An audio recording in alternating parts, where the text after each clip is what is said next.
nothing wrong with your television set. Do not attempt to adjust the picture. We are controlling transmission. If we wish to make it louder, we will bring up the volume. If we wish to make it softer, we will tune it to a whisper. We will control the horizontal. We will control the vertical. We can roll the image, make it flutter.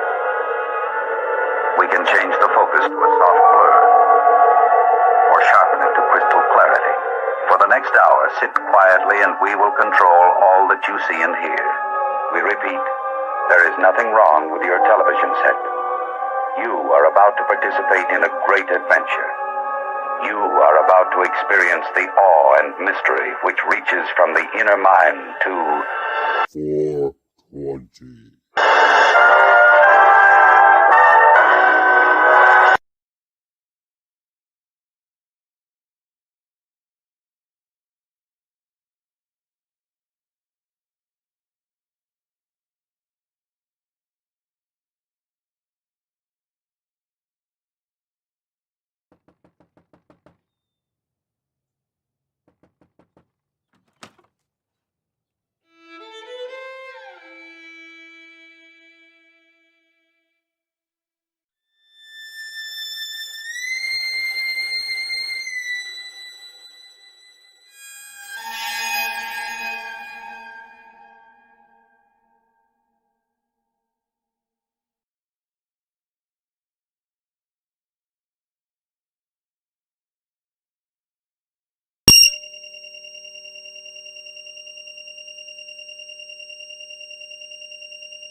The world is flat.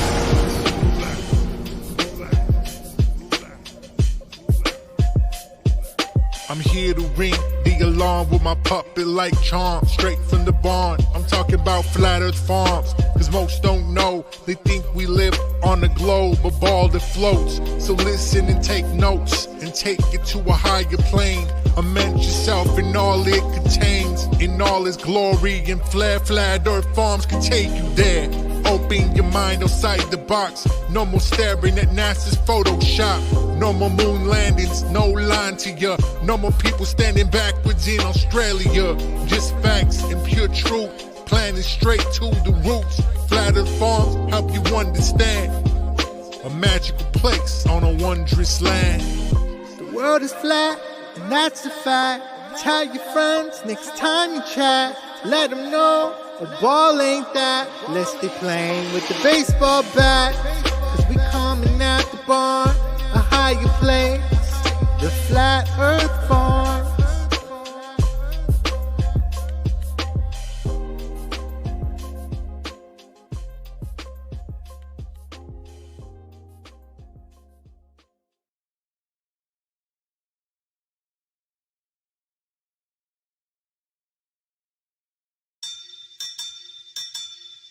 Yeah. Phil House. Let's go.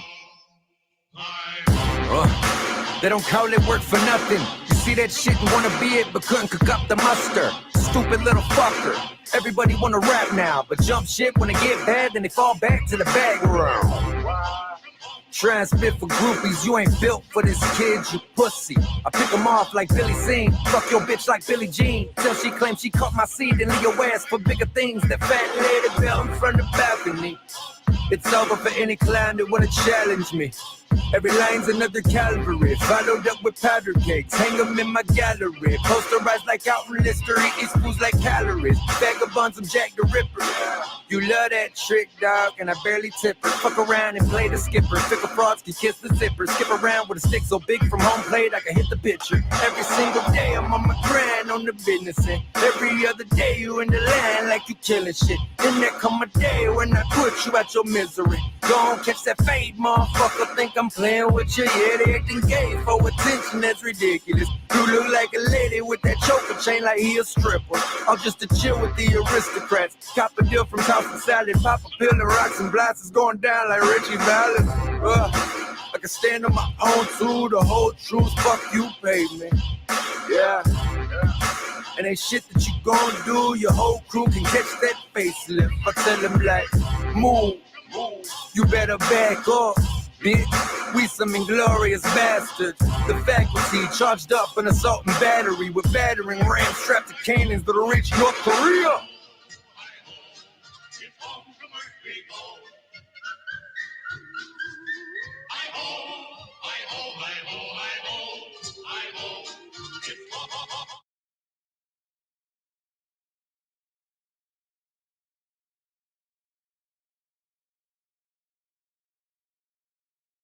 Suffering from is mass hypnosis.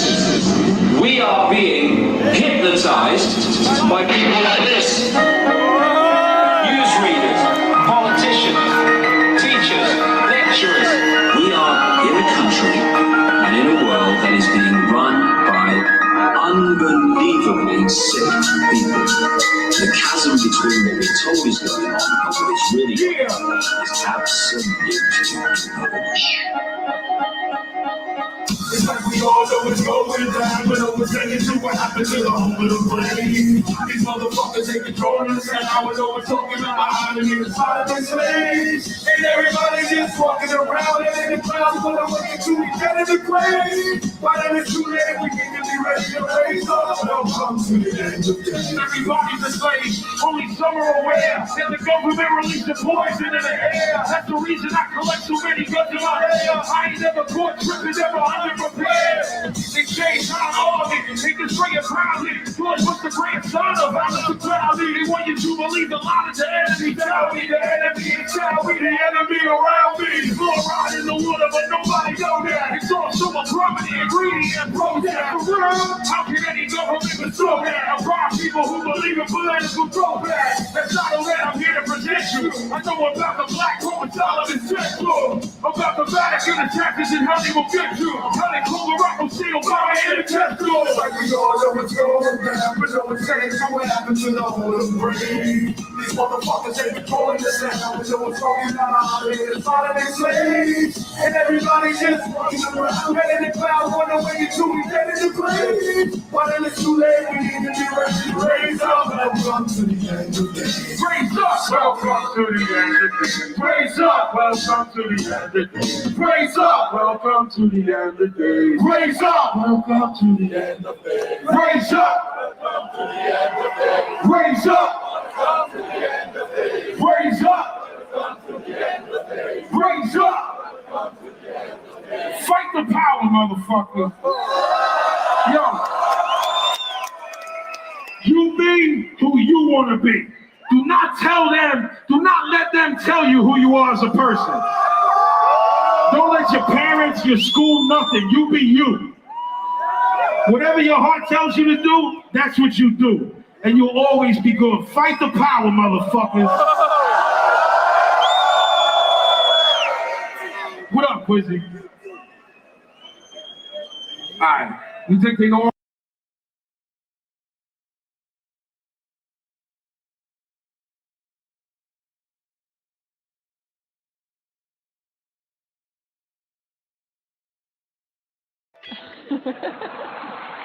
Space Coffee, presented by Science at NASA.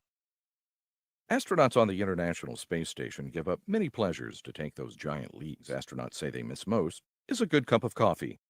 How would you like to start your morning sucking freeze-dried coffee through a straw from a sealed plastic bag?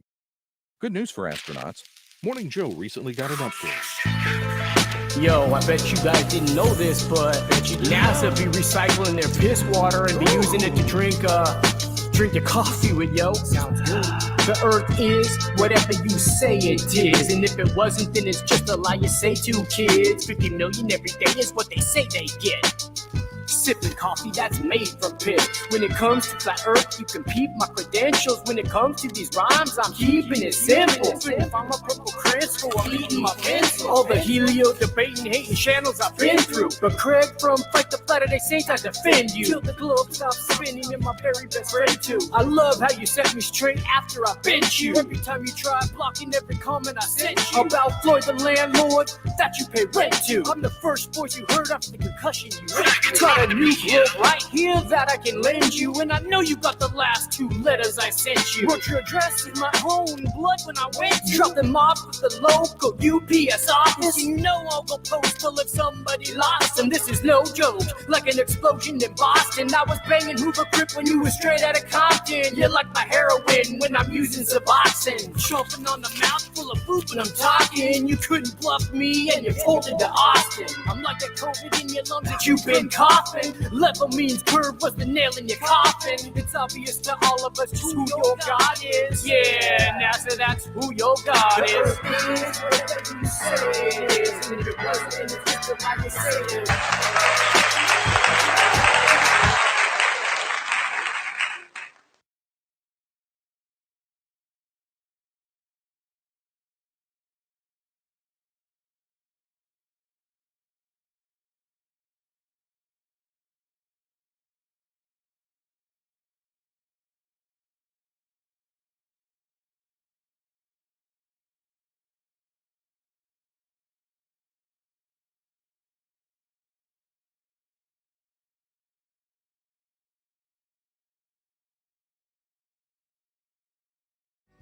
Oh, yeah?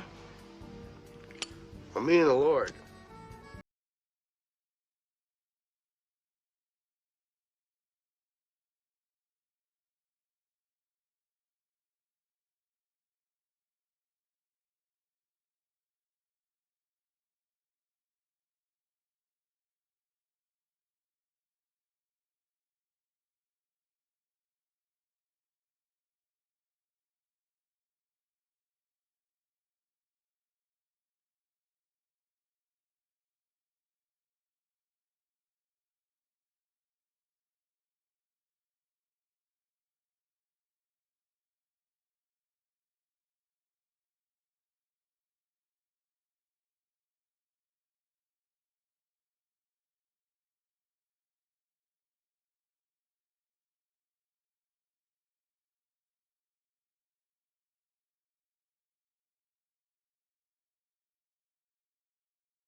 Lord works in mysterious ways.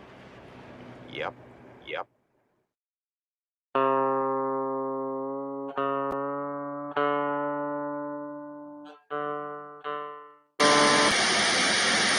We are concerned about trouble and irresponsible, one-sided news stories plaguing our country. The sharing of biased and false news has become all too common on social media.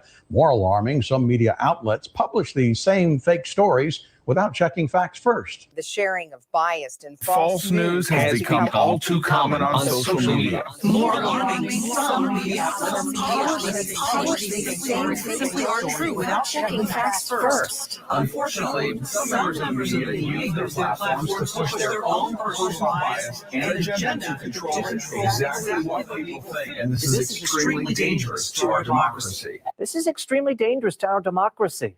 This is extremely dangerous to our democracy. This is extremely dangerous to our democracy.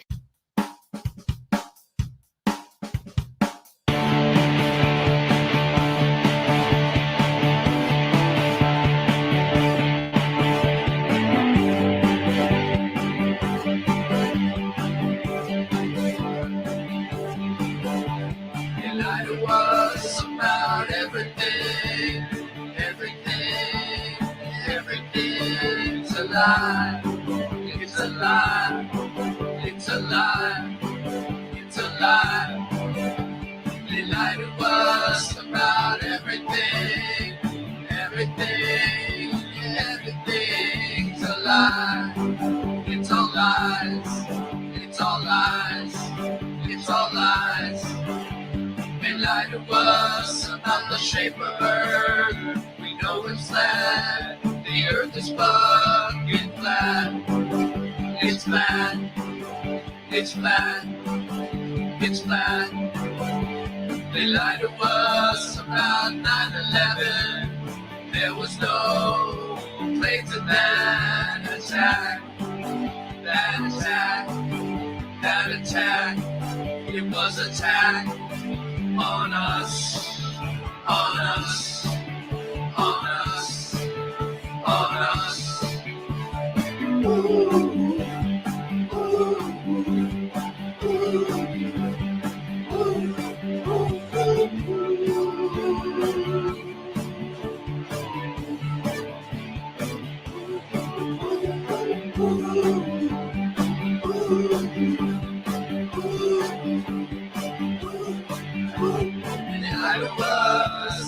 On the news, every single day.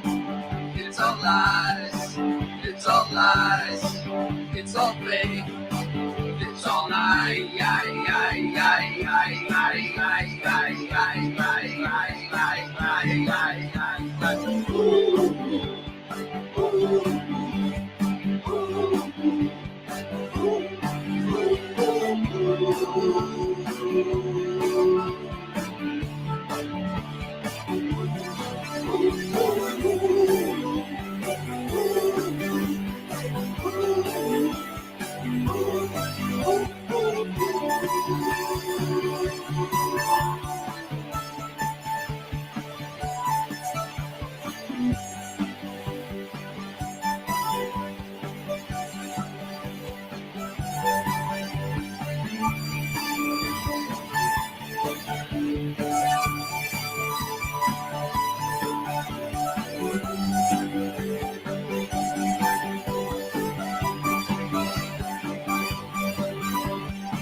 Lie to us about everything, everything, everything's a lie. It's a lie. It's a lie. It's a lie.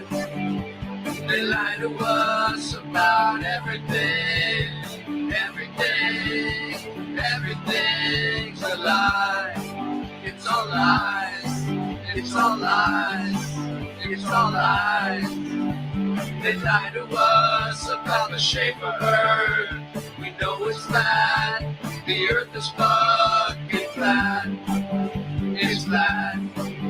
It's flat. It's flat. They lie to us on the news every single day.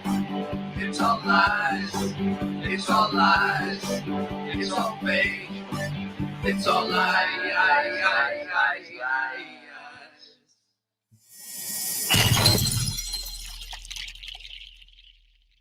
don't trust fake news.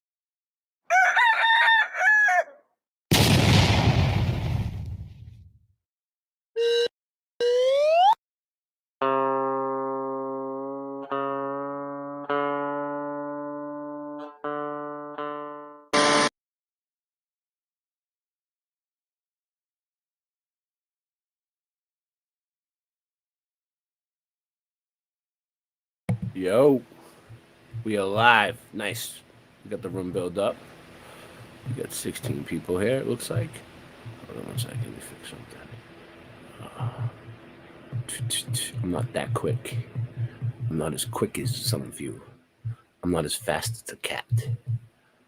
I need to get fat cat, like fast, like Singe. Singe, where are you? Hey, all you cats. Hey, all you kittens. Well, you sound like you're far away. Where'd you go? Come on down. Hey, what the fuck? Hold on, let me put you full screen. What are you doing? Hold on. Come on down to the Hobby Expo 2015 for 2020. Come on down to the Hobby Expo. All you groovy cats and kittens. Found my headphones. You like my headphones? Yeah. I thought you'd like those headphones. Where you going? What are you doing? Where you going with them damn things? Skipper? These are the latest shit. See, I got the latest technology working for me. And then it's like a little bit heavy there. The latest technology. It was a throw that up there, throw that down there. There we go. We're back. I got the latest technology. As you can walk down the street, listen to the FM radio on this. Not just AM, you can listen to the FM. Yeah, did you you like that? Have you picked up any strange signals from anywhere? any weird? No. Any weird I'm transmissions? protected too. I always protect myself. I don't pick up anything. No. No, nothing. So the Come on down to the Hobby Expo. What do they got? What do you got at the Hobby Expo? What do you got At going the Hobby on? Expo, Yeah, what we do you have got the going on? latest technology available. We got Exacto. The latest technology for what? Exacto audio. For what? With technicolor vibration. For all you groovy cats. They and say, all you groovy kittens. can you call the ISS from those? I talked to Nixon. I talked to the past. I talked to Nixon as he's talking to the moon. Oh God. How's my audio sound? Pretty good? Pretty good. Yeah, what are those, your new headphones? Yeah, that's what you're listening to. I have to move this down a little bit. Really? I am the antenna. That's pretty. Oh, that's what this for? It's so you can hear. That's your new headphones for this? You got it hooked up? You really do? I am the antenna. Well, I've been keeping the This studio. is my new look. I'm gonna walk down the street like this is my new look. I've been keeping the studio. Hello. I've been keeping the studio out here. I've been keeping this place immaculate. Okay, thank God for that. Thank God for that, Melody. But like they tried to kick me out for like a week ago. No, it was like 3 days. I've been just over kind of squatting, overstaying my welcome, squatting, whatever you want to call it. See, I'm a rapper. This is my rap out there. My rap name is $2. I don't know 50 Cent. I'm $2. Can you feel the 5G? Can you feel the 5G when you walk down the street? I feel the vibrations entering through my toes. Yeah. To my orific. This is called your orific area. Down in your gut feelings, your orifics, and you get vibrations all the way to your cortexual pineal gland. And it's a pineal. I'm saving this off. I'm saving your nana. I'm not going to hurt your nana. Your nana's just fine around me.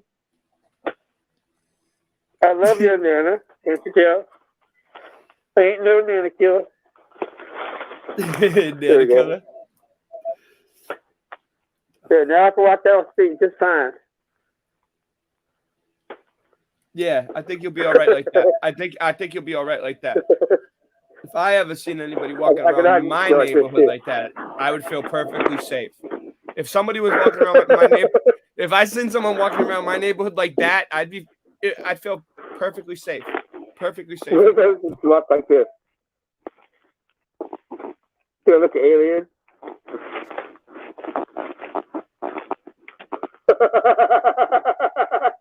I like this. This is my new style.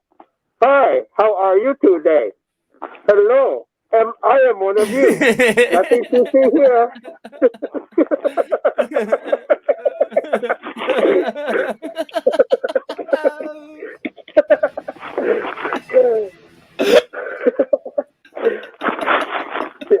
I love surprising Ray with things like this. Yeah, I had no idea. I had no idea he was gonna do this.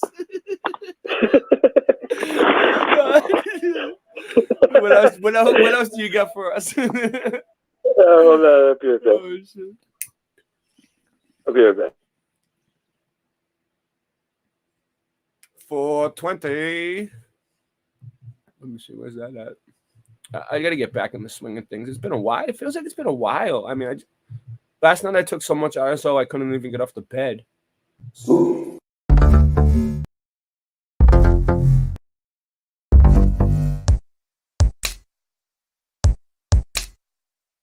get high? Wanna get high?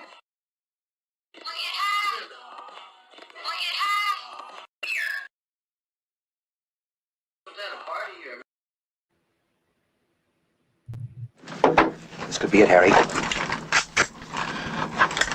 Pass the word along. Tell the men it's time to shoot the moon. Shoot the moon! No, idiot.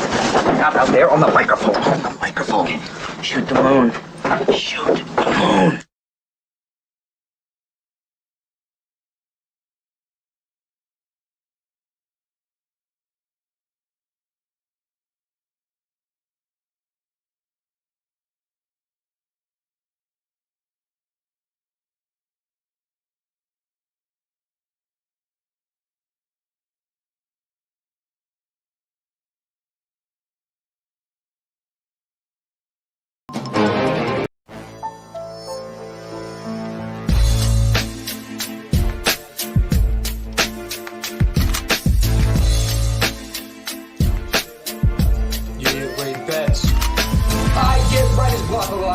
smoked a lot of pot. Sometimes I can't talk, sometimes I can't walk, sometimes I can't leave at all. Sometimes my girl makes me want to leave the mall. Why can't I rest? Something always gotta manifest. Please, baby girl, put your man to rest. He had a long day, bitch, and take that test. All we do is make records, and corny motherfuckers disrespect this. Hey, check out that. Hey, Chat.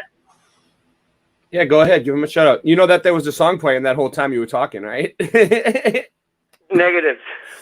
Because I didn't think you had it on the TV or anything. I didn't think you could tell. I didn't bother you, though. It doesn't. I don't care. I could not hear it. I don't give a shit. I could not hear you or anything. It's all good. I knew you were trying to do some sort of Why? presentation. My internet screwed up? What's up? I don't know. I was just playing a song and I muted you, but is it my end screwed up or you're screwed up? You said that you were buffering. I heard you say something about a lag, and then I don't think you could see what was going on at all. But it's all right. You thought that they could see you, but they couldn't. You know what I'm saying? You have a TV? Negative. I don't understand anything much anymore. No comprende. No comprende. I don't need no sticky vaccines. I am from the Department of Corrections. I shall correct you wherever you go. Don't do that, don't do this, don't do that, don't do this. Do this, do that. Department of Corrections. I think my device here needs a quick charge. Hold on 1 second, Singe. Give them a shout out. 1001. Nice studio. Spoiled brat. Complaining all the time. the studio like that. I'm doing pretty good, actually. I have my computer hooked up to my amplifier and recording guitar or any other instrument into my computer. However, I have trouble hearing the audio.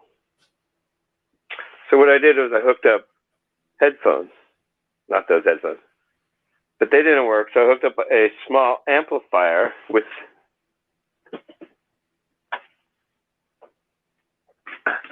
the chords I had was this chord.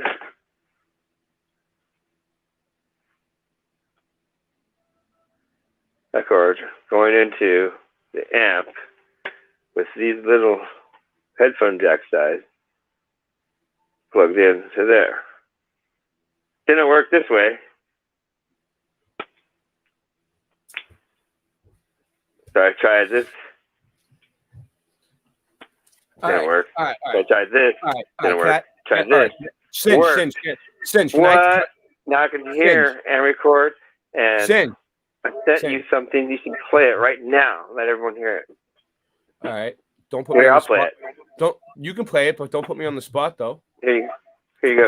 I'm going to put you on the spot. Screen share it. You have a computer running? You don't need to see it. It's just down. All right. Well, I want to talk to you. Are you ready? All right. Go ahead. Play your thing, and then you'll let me talk. Because I need to talk. No, this time, yes. Okay, crank the volume. Okay, Sam. And tell me if you can hear. This is called Late Night Live Classic. So it's basically like, go through the whole. I can do that. That's easy. Hold on. Some groovy sound comes on. And welcome to Late Night Live. Welcome to Late Night Live. Yeah. You talking about this one right here?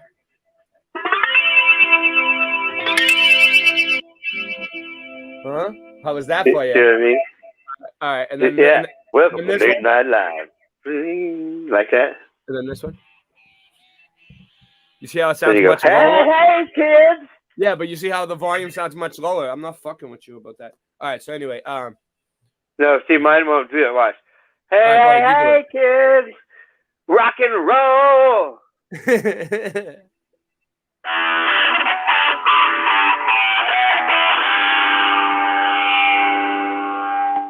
Yeah, play the other one too. See, mine's loud. Yours sounds better. Yeah, play the other one too. Go ahead. Well, I have another one you haven't heard yet. You want to hear Strike? Yeah, go ahead. This is the most irritating sound in the world. All right. Nice. I was telling him to make some irritating sounds.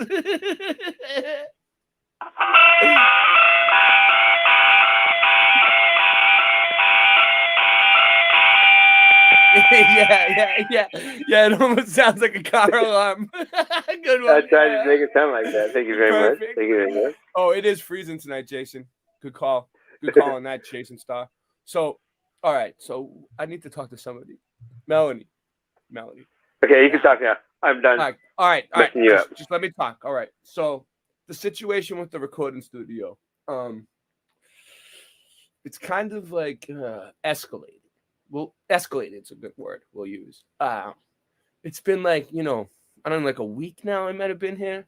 And I completely mud-footed, but Boston Ray mud-footed entered the bathroom, right? They were literally pissed about that, you know what I mean? I was like, they were pissed about me mud-footed in the fucking bathroom, And I ate all the food, and like, they were like, "Are you gonna leave?" Right? And I just started. It turned into like a squatting situation where like I was just like staying, right? And the Black American Express cards, the one that never like it's like supposed to be limitless, right? I figured we were cool because like Melanie gave them her Black American Express, so I figured like it was covered. You know what I mean? And then like they said it maxed out, but like I think Melanie shut me off. I'm not sure which is which, but now they're holding me as collateral, like. They won't let me leave this place. Like, they think I'm going to take off. It's like the bill's like, it's a multi-billion-dollar studio. There's a lot of damage. I don't know, Melanie. I need your help. Get me out of here or turn your card back on so I can stay here for another week. Thanks. All right, that was it. All right, Sin, go ahead.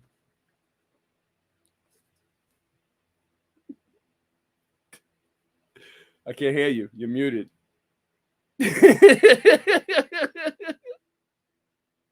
You're muted. You're muted. Muted. I hath read thy chat. Yeah. In these days of thine reset, I suggesteth to thee that we speak thusly, as in the days of the old reset. Yes, yea, nay. Yeah. I don't know. I'm kind of stuck here for the time being. So anyway, what else do I got?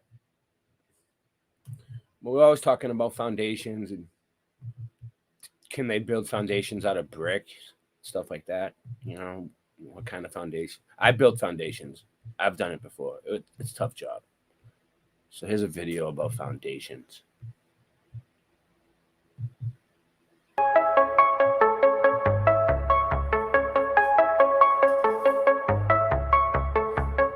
Hello everybody and welcome back for another video. Today we're going to be talking about the foundations.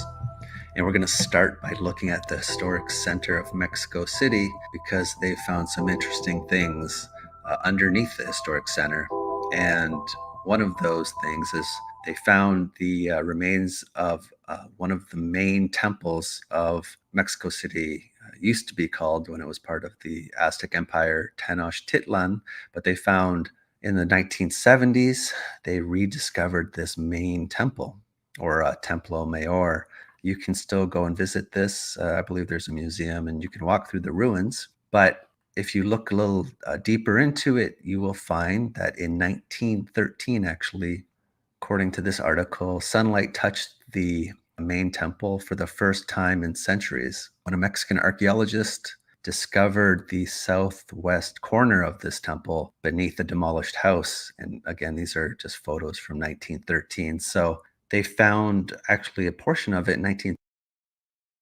I'm just giving you guys some advice. If you ever find one of these temples underneath a demolished house, just don't move there. It could turn into like a pet cemetery type of situation. 13, but we're told like that was the first time in centuries. Poltergeist, the first one, not the second one. On it. And then it's not until 1978 that electricians accidentally rediscovered it. So that's fine. But that's the official history. But they found some other really interesting things in and amongst the ruins of this temple. When you see some other photos of the ruins of this main temple, you find this interesting structure. And I came across a write-up talking about it. And on this particular website, I'm just going to read this. If this brick chute looks incongruous amongst the volcanic rock surrounding it, there's a good reason. Now, this is the part that gets me. It turns out city workers unknowingly barreled through the ruins when installing a sewer system in the early 1900s. That's interesting to me, because again, when you're looking into the narrative, they mention 1913, an archaeologist first comes across a corner of this temple. And then in 1978, it's largely rediscovered. But we have city workers unknowingly putting this sewer in and largely goes unnoticed. Now that to me is interesting because again, I think that the Aztec Empire, I think it's older than the 1500s when we're told it was destroyed and buried by the Spanish. And I think that the colonial structures on top might be older than they're telling us as well. Again, that's speculative, and I think what we're told are sewers, and they might have been used for sewers at a later point, but I think they might go with those colonial structures. But we're just being told that these things are all from different periods of time. Now, they also found amongst the ruins, they found a base of a column from what we're told is the time of the Spanish influence. And to elaborate on that, in addition, piles from colonial foundations penetrated the Aztec structures, partially destroying them. So I think that maybe that these foundations and this sewer, what we're told is a sewer from the 1900s, might actually have been put in place further in our past. But again, we're just kind of looking at some of these things and contemplating. But I find it very interesting because I've seen something kind of similar when we look at another place, and it's this palace that the Chatar Manzil, I've heard it called the Umbrella Palace because of some of the cupolas, but it's in Lucknow in India. And this is the place that probably a lot of you've seen and heard about, but there are a couple interesting finds that came as a result of excavations into this place. And when you look at the timeline of this palace, start looking into it, in 2016, they were reporting about these mystery tunnels. And again, this is not me saying it. This is on India TV, and there's videos you can watch on YouTube. But they were talking about how there's these mystery tunnels in the basement of this palace. Now, in 2017, they started excavations. They were trying to dig down to the foundation because they were renovating the structure. And that's when they came across these sandstone brackets, and they realized there's a whole nother level actually buried. But that was in 2017. So these excavations didn't start till 2017. There's a reason why I'm pointing out the timelines here, the time frame. But before we get to that, they started out by finding these sandstone brackets, and then the more they excavated, they came across all these arches, and you can just see the different phases of the excavations. And here's what it looks like without all the sediment, and they've restored the facades and all this. All this was covered in 20 plus feet of sediment. But where I'm going with this is they also found a couple of interesting things. They found these water gateways, basically these brick-lined tunnels and these cylindrical structures which had been lying buried for years. They found, I believe, at least 3 of these tunnels, and they were all found at varying levels of depth, with the latest being at 19 feet into the ground. So they're finding these tunnels, and I'm just wondering if part of this structure was already buried, and then somebody came in at a later point and put in these tunnels. Because if you also look at some of the early reporting, and this, all right, one time I had to build a foundation for like an 8-foot foundation. We had to build like a 12-foot hole. So 19 feet deep is a lot. If it was just one time at space camp? Yeah. No, I'm telling you, I used to build foundations. I really did, Singe. This is where the timeline comes in. Space camp. Prior to the excavations, the full excavations in 2017, going back to 2016 when they were talking about mystery tunnels, you can find articles talking about how this Umbrella Palace, this monument, stands on Taj Mahal-like foundations, because they found in this, what they were calling a basement at the time, this horizontal and vertical wooden beams in the lower basement, indicating the use of the wooden piles technique. So they're just comparing it. They found what they believe were foundations in the basement, what they were calling a basement of this palace. Here's just another article. Does the Chatar Manzil have foundations like the Taj Mahal? And they're just talking about these vertical wooden beams, and they believed that they were related to a foundation. So when I'm looking at these tunnels, these brick-lined tunnels, and what may have been a foundation in what they thought was a basement, it just kind of makes me think that part of the structure is a lot older, and then somebody came in after that, put in these tunnels, and also created this more recent foundation in what was at the time thought to be the basement. Again, speculative, but just interesting to me. And these brick-lined tunnels, by the way, it's hard to tell. This is a picture of one of them, and still a ton of sediment around it, but they are made of this Lakori brick, it's a thin burnt clay brick, and it was prevalent. Here's what these bricks look like, and I think they come in 2 different sizes, but they were prevalent during this period of a little over 300 years of the Mughal Empire. And the exact origin of these Lakori bricks is not confirmed, especially if they existed or not prior to becoming more prevalent during Mughal India. Yeah, this empire, why did it collapse?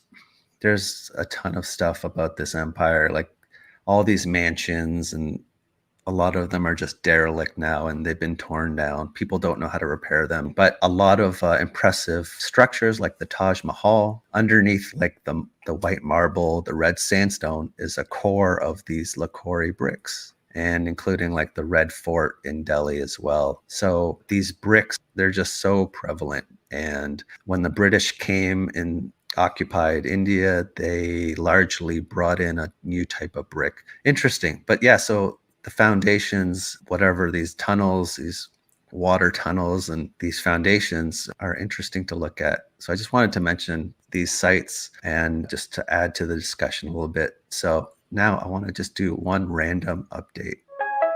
Random update time. Okay, we're going to be looking at this colonial building in St. John's, Newfoundland, because it underwent a 10-year, a decade-long construction process that cost a little over $23 million. But as part of the restoration, there's a park behind this structure called Bannerman Park. And during their restorations, they came across this tunnel in the park and they had to stop construction. And this was in 2014. And there's a lot of speculation. Was this a drain? Was this used to transport people between two buildings? So there's a lot of speculation about it. But what I found interesting was, according to one of the people on site, there's a wooden base in the space that has piqued interest in a lot of people and raised some questions about how effective it would be as a drain or as a sewer. An interesting element.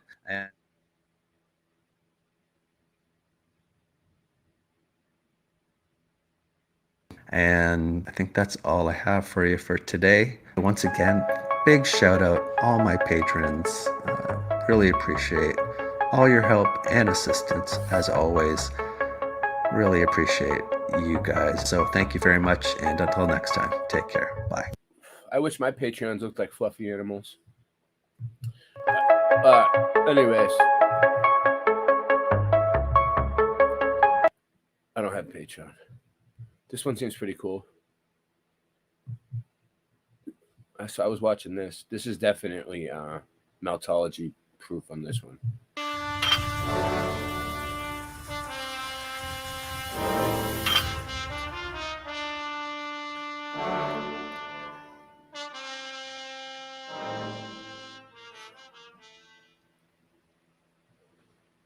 Okay, all procrastination aside, let me share something with you. This is something that was shared with me. This video's 5 years old, and here's the channel down here, Kuri Mio Ahau.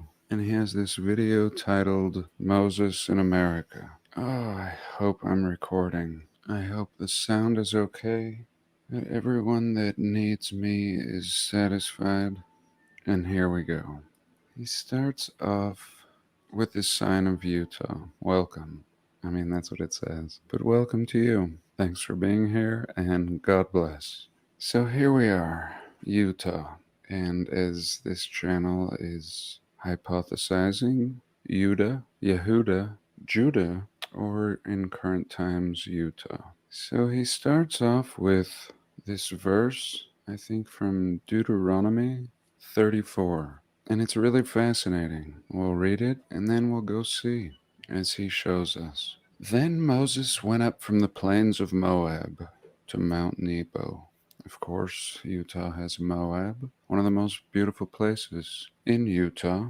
It's on the license plate, one of the arches. To the top of Pisgah, which is across from Jericho. So he went from Moab to Mount Nebo to the top of Pisgah and across from Jericho. And the Lord showed him all the land of Gilead as far as Dan, all Naphtali, and the land of Ephraim and Manasseh, all the land of Judah as far as the western sea. So we haven't looked into everything, but we could imagine Utah to the western sea. And if California was an island, this distance would be even shorter. The south and the plain of the valley of Jericho. the city of palm trees, as far as Zoar. Then the Lord said to him, This is the land which I swore to give to Abraham, Isaac, and Jacob, saying, I will give it to your descendants. I have caused you to see it with your eyes, but you shall not cross over there. And ultimately Moses dies in Moab. Really interesting. I just made a video on mysterious bones found in Moab that were just swept under the rug. Maybe that was Moses. We'll never know. Or will we? And they buried him in Moab opposite Beth Peor. But no one knows the grave to this day. I mean, we should be very careful when digging in Moab. Any Moab. But I digress. So here he's showing us Wiki's version of the tribe of Judah. According to the Hebrew Bible, the tribe of Judah was one of the 12 tribes of Israel. So one of 12. The tribes scattered, of course. And would it be so unreasonable to conceive that people of old were moving all throughout this realm? I don't think so. When we see the ruins, it's very clear to us that people were doing so for great amounts of time. And only in the last 200 years... You have a deadly illness? Sounds like. Freely. But also forget that I don't they had know. the ability... I don't know what's going on these days. Past. And it would take us a couple hundred years to rehash everything. Fred died twice, didn't he? It was pretty... There was no J.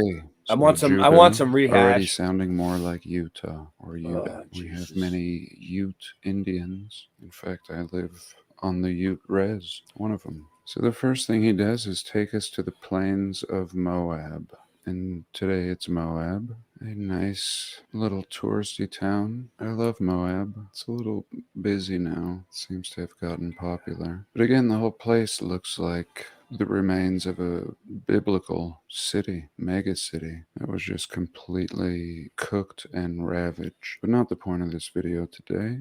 Here again, we see the plains of Moab. Very interesting. Over here to the right, Castle Valley. To the north, Arches National Park. To the east, the beautiful LaSalle Mountains. Just gorgeous forest and 13,000-foot peaks. Just a perfect area. Best of all worlds. And next, this passage says he went up to Mount Nebo. So he now takes us to Mount Nebo. And he's just reaching. I mean, he just Let me know when you punches get in to this Mount stuff Nebo. after reading it in the biblical passages, not knowing if there's going to even be a Mount Nebo. And sure enough, there is. Down here by Provo. And Provo just south of Salt Lake City, an hour in a car. And here, really, Moab to Mount Nebo is going to be like 5 hours. Oh, here, they tell us. I'm not sure.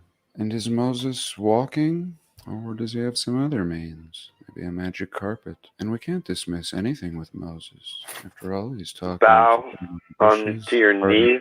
Knee bow. No. To serpents, or vice versa. So anyway, he goes from Moab, more or less, to Salt Lake City, to the edge of the now wasteland XC. And I think if California was an island like we see on the old maps, this may have been extensions of the edge of the sea, with little islands popping up, being mountain ranges now. But up here we move into a high plateau. This would have been the edge. And so here he was brought to this Mount Nebo to view the vastness that the Lord had promised him, or his ancestors, or his sons, or something. Let's see. So it says 200 miles here. He traveled 200 miles from Moab to Mount Nebo, to the top of Pisgah. I think Pisgah is a mountaintop. So here he's punched in Mount Nebo to Pisgah. From there he goes north, pretty much to Brigham City, even further north than Ogden. I mean, it's a little drive to Ogden from Salt Lake. It wouldn't be bad if there wasn't traffic. But here Moses went to Mount Pisgah. And again, we have a Mount Pisgah. That's the most fascinating part, is that not only are there mountains that are lining up with this Bible verse in Utah or Judah, of course, there was no J, so it would have been pronounced more like a Y. And sure enough, we have a path from Moab up here to Brigham City. Super fascinating. And Brigham, the founder, the supposed founder of Utah and all this. And how interesting. It's like they've replaced him in the narrative with Moses. And really taking this pilgrimage. And did they know? Did the writers of the new history, or the founders of Utah, for example, if we're using the mainstream narrative, did they just name everything according to the potential path of Moses? Can't imagine. I can't imagine. And in this community, we realize that many of these names have carried over, and many have been changed. Many places destroyed, and history erased and forgotten. But I'm going to have to bet on not by accident. Whether this is true or not, still not by accident. Who named something Mount Pisgah? Not sounding very Mormon-like. And of course there will be a narrative. Elder Joseph Pisgah was the first to climb this mountain. Something like that. But here it is, and here it coincides with the Bible. And it says the top of Pisgah, which is across from Jericho. Now from Mount Pisgah to Jericho. There we have Jericho. Not far from the Dugway Proving Grounds. If you don't know, the Dugway Proving Grounds are or said to be, the new Area 51. All kinds of shady stuff going on out here, under and above ground and off limits. And here we have Jericho. And I've looked at these areas before, spotting all kinds of what I believe are ancient anomalies buried that we can see poking out, going back to some of my earliest videos. And it's out here in the southern Salt Lake wastelands here. And little did I really ever put it together. Little did I know I'd be on this path of Moses that has now led me back to Jericho. So sure enough, it's not like Mount Pisgah was not across from Jericho. It was across from Jericho. Yes. So now we actually know that this may potentially be a biblical city. All of these. The bones of Moses may be sitting in a gift shop in Moab. And absolutely fascinating. And in short, he just goes on and follows this path. And I'll leave a link to his video. But it completely corresponds. He goes everywhere. And we have corresponding cities following this biblical verse found in Utah. And how exciting. I really found it interesting and thought you all would too. I think we'll discuss this a little more, but for now, let's look at something else. And now we're going to move a little further west to California. How are we doing in the chat? I've been wanting to make this video for a couple of weeks, and this is another video by I Am Kairos. One of a handful of channels, I think, bringing 17 clarity people. and Pretty reason to this subject. And for me, just serving as the eyes and boots that I wish I had over here. So here we can see the remains of a castle up on this hill. And of course the Sutro Baths, or the former Sutro Bathhouse, is down here. And let's just go there real quick. Somewhere down here.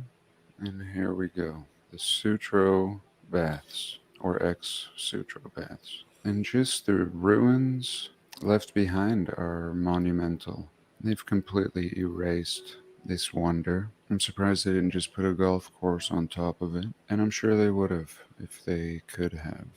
And over here, across the street, we see this spot that we're going to be looking at. And there's other ruins up here. Here's the old castle wall and a park course. If not a golf course, a park. But anyway, while they spent millions covering things up here, they didn't seem to do much with this little section. And I hesitate to share this because, well, we know why. But I do so because it will serve as an example to discover more off the beaten trail sites presenting excellent evidence like this. Let's just throw ourselves down here and see what happens. Here we are, and here we go. So what is this? Let's say natural. All kinds of little terraced levels And that's what we could actually see from the aerial view. All kinds of nice, structured, terraced levels flowing. And I have seen where they facade over the landscape. Melanie's wrench is gone again? Even That's in modern weird. times to keep rocks from Didn't I just give you your sliding. wrench back the I other have day, seen them Melanie? completely Remember cover that? things up. What And happened? I think that may be what we're seeing here, but yet so That's much weird. poking through. But again, you can't do this with entire mountains. Eventually, it has. I to just be, noticed. and it does. Was it So there he earlier? continues on Did this it just way. disappear, You can Melanie? already see some Well, didn't you have a points wrench of when you came interest in? Here, looking more like a rock wall, looking more like probably what all of this look like. Again, the resources dwindle and eventually they leave it alone. And here we go. This is what all of this look like. And what I am Kairos titled I think they're his holding me video hostage, is a Melanie. brick I don't. You gotta fix. avalanche or Okay. something. And that is exactly. I just went to use the mud-flooded bathroom. Right. This is just an update, quick update, and I had to put on my like rubber boots to get in there. You know what I mean? It's pretty bad. It's like about 6 inches of water you have to walk through to get to the toilet. It's all flooded and shit, nasty. And they asked me, they were like, "So who's Melanie Moran?" And they were looking at the card, and I was like, "I don't know. She's just some chick I met on YouTube." And they don't seem like they're buying it, Melanie. I think you might need to call. What this is, a flowing brick charred avalanche. And again, all of it would have been this. And they had a really easy time plastering their, what they would tell us is rock proofing for the safety of automotive travelers. And even over here where the cliff house used to be, just the level they left looks like an old world. But it was much more beautiful. You know, Melanie, I don't even know, man. Opening. I don't even think Christian knows I have this studio yet. I haven't let him in on it yet. I gotta let Christian Knapp know and invite him over. Maybe we can get some recorded done over here. You know, I've had this studio the whole time, and I've been inviting him over to my shitty apartment to record. And again, it's all natural from here on. And let's have a little look at what we could never do, even with this Google Earth tool. Up here we see 2 openings, 2 doorways. This probably looked Petra-esque at one point. Here we see an opening that they've cemented over. And so this is more of a cover-up. And the very thing I would love to do is take a hammer to some of this, and that is exactly what I Am Kairos is going to do. And when he does, he will reveal red brick under all of this. I mean, you can already see it, but if there was any doubt, we have some excellent boots on the ground to cast away our doubts. Show us exactly what all of this yonder, the entire hillside, It all in looks California, melted. under the sleeping noses of these people, castles of brick in ruins. Not even having you see that a Singe? name, just the side of the Oh, highway. Singe is gone. Highway 1. That's where he so lives. At first he zooms up here, and we Singe lives in California, or maybe a different California. I don't know what the fuck he's talking about now. California with a K. Now you lost me. I'm sorry. see I'm lost. preservation. I'm lost. I need to stop. No, I'm not starting it over. I wasn't here. Seeming pointless now. Building's gone, but we see this massive wall. I don't know. Over this little man. We'll see what I mean, happens. again, we could be anywhere. Anywhere. Most people will just take such things for granted. Look at these terraced levels of wall. And now he's panning over to the 1,000-foot cliff face here that we were just looking at. So here he is. And these are some of the first things we see. Here again, the possible covering up. We see brick lines underneath it right here. That is a brick line pattern. Boom. Boom, Anyway, this baby. is nothing. He's starting to say it too. On, we see a Boom. lot of lime. That's right, just John Levi. flowing Now out you of just gotta this. add the baby. And I've seen a lot of this. I've heard him say boom reminding twice me already. Of like a zoo where they try to make the animals' prison look more natural. And here we can see the That's what Singe does. He where pops the in and he pops out. resources ran out and they stopped facading, and we see flowing brick. And what is it doing here? Covering the side of a 1,000-foot mountain. Well, we know, but what would they say? There's not even a name for this. Anyway, if anyone has doubts, we'll just keep moving on. Your doubts shall disappear. So here we go, a great example. We see the block fusing into blobs, and then over here on the left, we see perfect brick. And it's a great showcase for showing the brick fusing into what people would call natural rock. So we really see this transition. Here we go. Nice. Red bricks and transitioning into what seems like stone, but it's clearly not stone. It's all brick. It's all brick. It's the edge of the land. This is the edge of the American Western landmass. Wow. Again, somebody might say, oh no, this is not brick. Wait till he breaks out with the hammer. Here again, just warming up. There we go. There we go. There's your first stamp. T-Car down here. A stamped brick. Nice. A quality brick. And here he goes. Boom. First hit of the Boom, hammer. baby. And look at this piece of He said brick. it again. That's Just the third beautiful time. on the inside Boom. still. And here we can see another stamped one down here. And all of this is brick, just in different conditions. And just very grateful that he's out here with a hammer, dispelling any shadow of a doubt as to what we're actually seeing. So here he's just up. He's almost, John Levy is almost there. He's almost there. I hear him saying, boom, boom, boom. Next thing you know, we're going to hear him say, boom, baby. Or like one of his next videos, watch.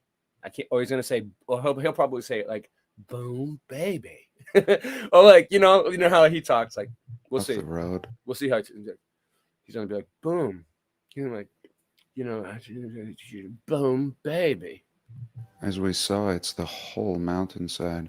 Here we're closer to that building. And this is some of my favorite research. Well, just a collaborative piece of work here. Well, thanks for watching it earlier today, Russ. Don't spoil it for the rest of us. And I would love to You're do ahead this of the with class, any of Russ. your You're very boots astute. on the ground. Everyone can obtain the evidence we're looking for. So here again, here's just a great example, and we can see the disfiguring. We should of do the a whole brick show of and John. the tree. We should do a whole show of John Levy impersonators. Then, if people want to do John Levy impersonations, I'll entertain it. Does anyone want to? Does anyone want to come on tonight and give your best John Levy thing? Then let me know. Just verifying about how long ago this was. Not too long. And here we can see the flowing of brick, the seams disappearing, and any more becoming unrecognizable. And in some spots, any less, and revealing stamped bricks. And he shows a lot of them. If you And a want to lot do of it, you can. different I mean, materials here. I'm not against this would it. be interesting. This almost has an epoxy kind of look to it. But again, brick above, below, and look at that. All of this, different conditions, some of it just looking like stone. And he's learned by now, doing this, where to hit the rock, where to separate, where the seam is, even when it's kind of covered up. And just unbelievable. This would have been like a passageway. And here again, this is some of the worst condition of the bricks. 1, 2, 3, and then just going blob, just going completely soft. And back here, we see like a wavy fusion and some more of this yellow, some more of this yellow. Unbelievable. This condition. Here again, a great example. Brick, brick, brick, losing its shape, bricks on their side. This one going blob. Come on now. Come on. This one going blob and soft. This one going what people would tell us is polygonal. No, this wasn't carved polygonal. This is a brick gone blob. Melting. Anyone tell me I'm wrong. Anyone at all. Look down here. Reshaping. Here is polygonalism at its finest. Explaining it all. Different parts heating to different temperatures. And down here, everything just turning solid rock. Solid rock, at least the entire right side appearing to be a solid rock. And here, if we didn't see the pattern all around it, we wouldn't know. And yet this was also brick. All the stages revealed in this one photo. And screenshot. Very, very important photo right here. You know who you are. Sorry. Just a very important photo. Not the most important photo in the world, because there will be zillions of photos like this to come. An avalanche, as I Am Kairos has titled this video. And here we go again. This section going mostly blob, but still revealing bricks within the core here. And bash, there we go. A nice hit with a hammer, in case there's any doubt. And that's cool, hitting this yellow stuff, really seeming strong and solid, almost sulfuric. I'm just not sure. And here he's hitting it. It's very solid, more solid than the brick melt surrounding it. So what was this core? I'm not sure. What an awesome boots on the ground this is. We can see bricks on their side. This area really getting rocked hard. And then he points the camera up higher, and we've looked at a lot of these anomalous coastlines before, and I've taken a lot of heat for it. But as of today, I'm glad that I pushed the issue, because it's clear as could be now. Look how this old piping is petrified and also fused into the rock. And all of this, you have to understand, all of this is brick. And I hope you understand by now. Let's see a square one up here. Pockets of preservation. And again, we're not going to watch his whole video. I suggest you watch the whole thing. But when he pops into this stuff, it's red as could be within.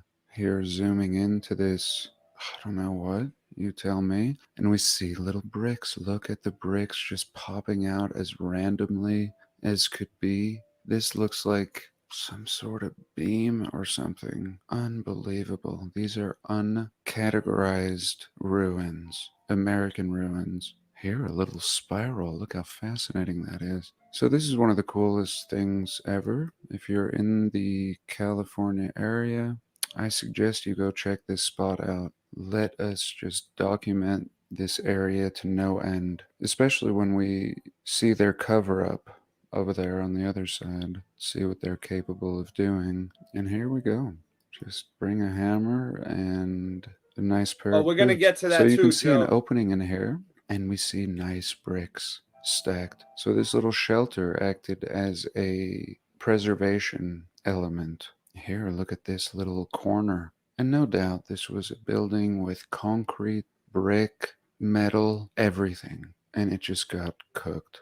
I'm just so absolutely confident in this evidence today. This is some of the best evidence. And I was going to reach out to everyone and ask for the best evidence. Perhaps there's even better than this. I'm sure there is. But that's what we need.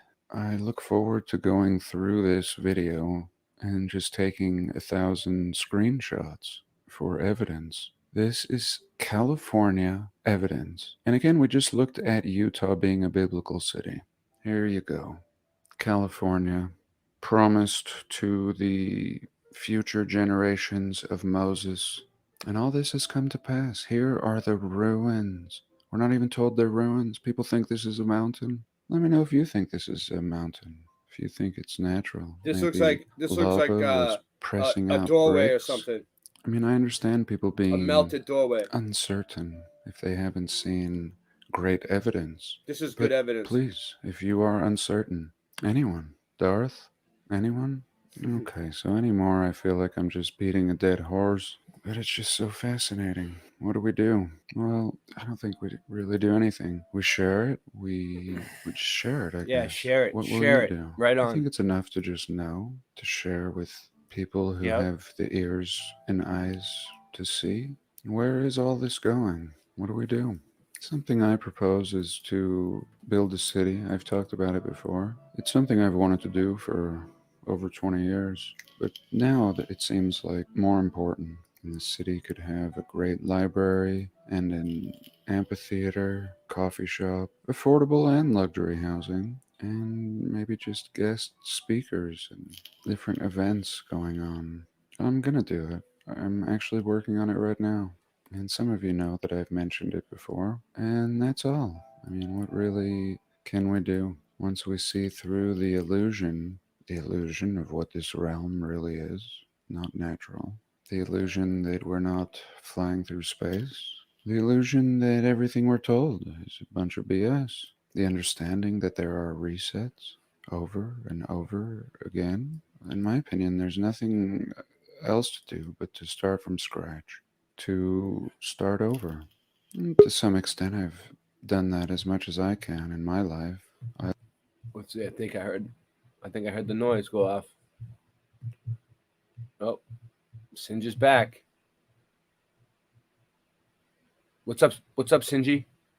We're almost done with the video. How you doing? Did you get that? How you doing? Link I sent you? Where'd you send it? In my email or where? It's in the phone. Let me see. I have trouble sending stuff these days. Everything's No, I didn't get. Hold on, let me check. Have a nice it might have. community My phone's been slow lately. Live alongside, at the very least. My internet's having trouble right now. Everything's bad. No, I didn't get it.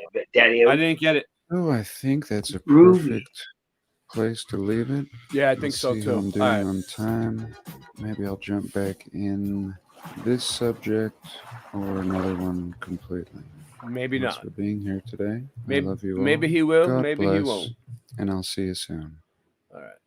So there you go. How was that? How do you like them apples? So, yes, Adrian. I don't know. Is it in the private chat? I see some links in there. All right. No, I sent it in the phone. Dude, there's a ton of links you put in the private chat from earlier. You want to look at that stuff? Oh yeah, those are there. If you want to look at them. All right. Let's see. You ready for it? Are you ready to go over it?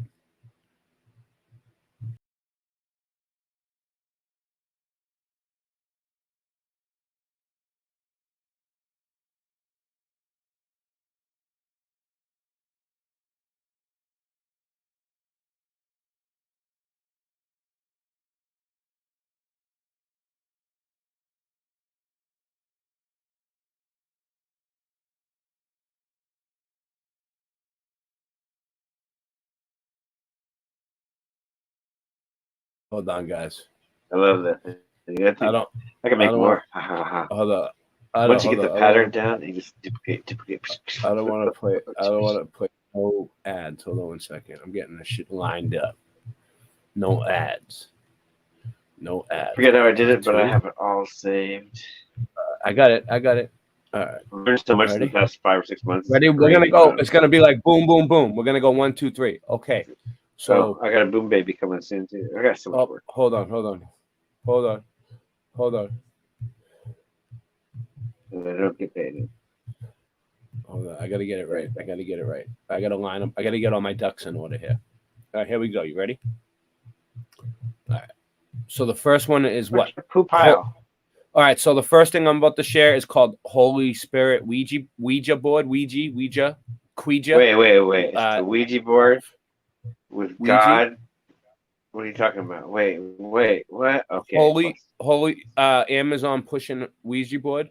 Holy Spirit Ouija board. That seems quite odd. You ready?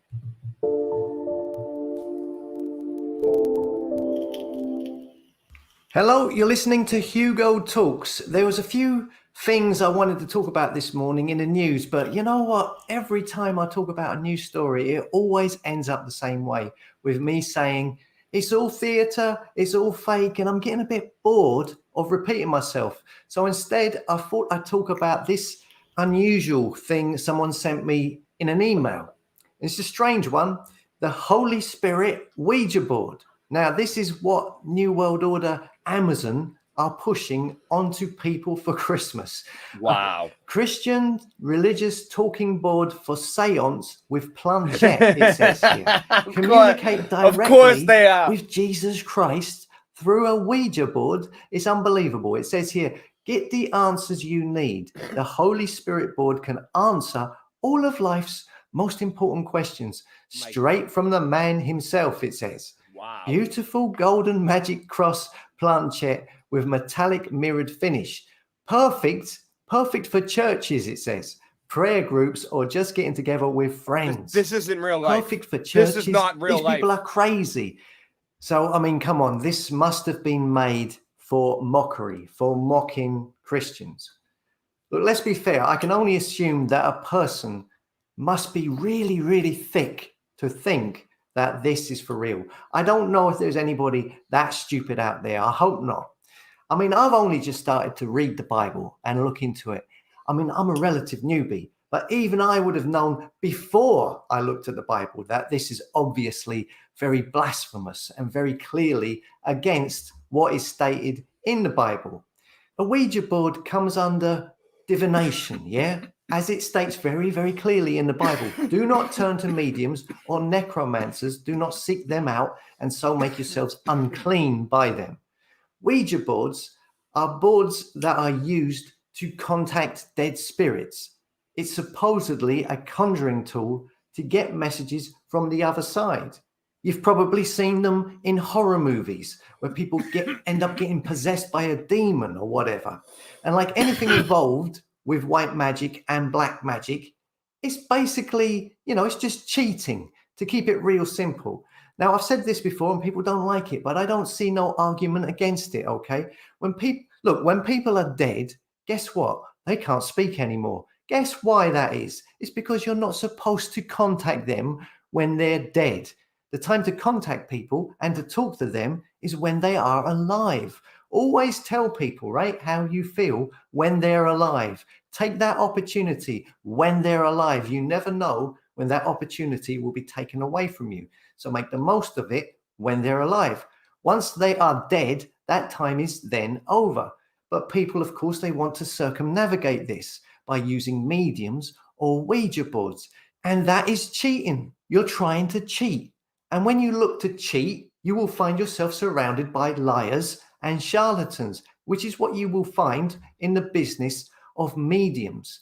And it's the same with much of black and white magic. It's like, oh, I've got a secret book of spells and I'm going to use this in order to get me some form of advantage over someone who doesn't know about these things.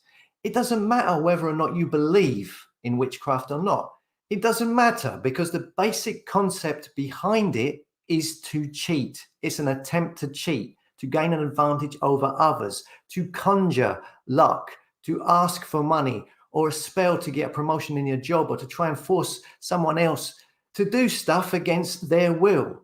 So it's favorable to you. It's an attempt to cheat in an environment where they believe that others don't have their spells, okay? Whether or not you believe in it is irrelevant, really. It's still an attempt to cheat. They're like playing in a card game with cards hidden up their sleeve, right?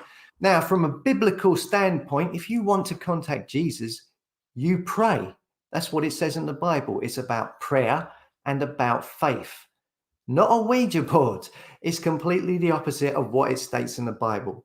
Now, I've known some people who have dabbled with Ouija boards and have friends who have stories of people they know who have messed with Ouija boards in the past.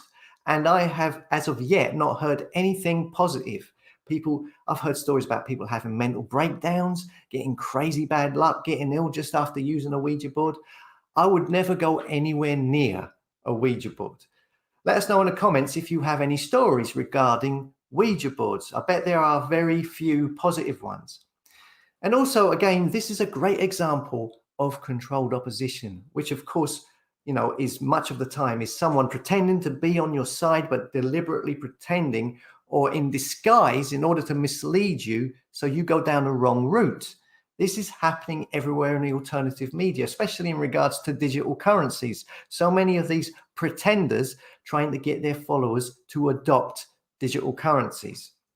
And Ouija boards here, I mean, come on, Satanist, Freemason, Aleister Crowley was a big user of Ouija boards. William Butler Yeats, the poet, who was a magician and a Freemason, and who once supposedly battled with Aleister Crowley over the leadership of the Hermetic Order of the Golden Dawn. This guy, William Butler Yeats, his later poetry was inspired, among other facets of occultism, by the Ouija board, it says here. So again, why couldn't this guy just write poetry from his own brain, use his imagination? That's the whole point, isn't it? No, he was trying to cheat by using a Ouija board. He was trying to get an unfair advantage against the other poets. So yeah, this is what Amazon are trying to flog to people. I can't imagine many people falling for it. It's more likely atheists who will buy it as a joke present. So just to clarify the biblical perspective on this and to highlight the contradiction of this silly item on Amazon, you have these lines from Deuteronomy. There shall not be found among you anyone that maketh his son or his daughter to pass through the fire, or that useth divination, or an observer of times, or an enchanter, or a witch, or a charmer, or a consulter with familiar spirits, or a wizard, or a necromancer. For all that do these things are an abomination unto the Lord, and because of these abominations the Lord thy God doth drive them out from before thee. Okay, as always, thanks for listening. Come and subscribe to the website hugotalks.com. And if you're having a problem with subscribing to the website, send me an email and I can add you individually. Okay, see you later.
Lay over here in my house.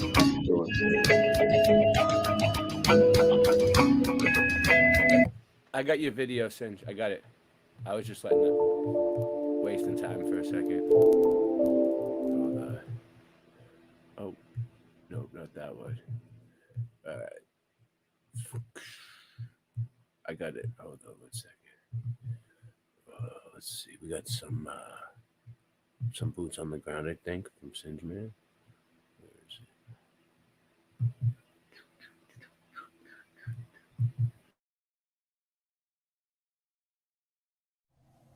Boots on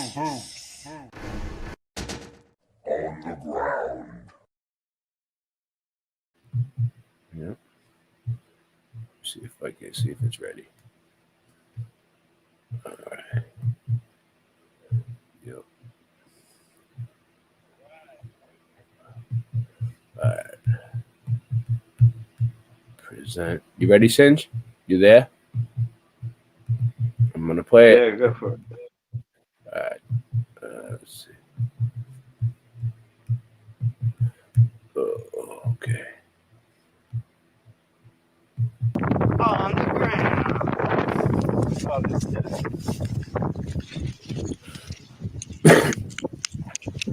It's like shale.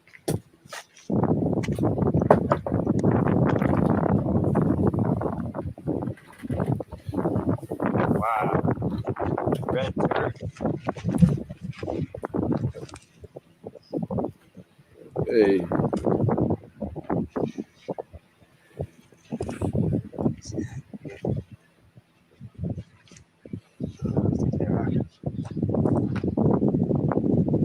Look, nice lava one. I'll take that one.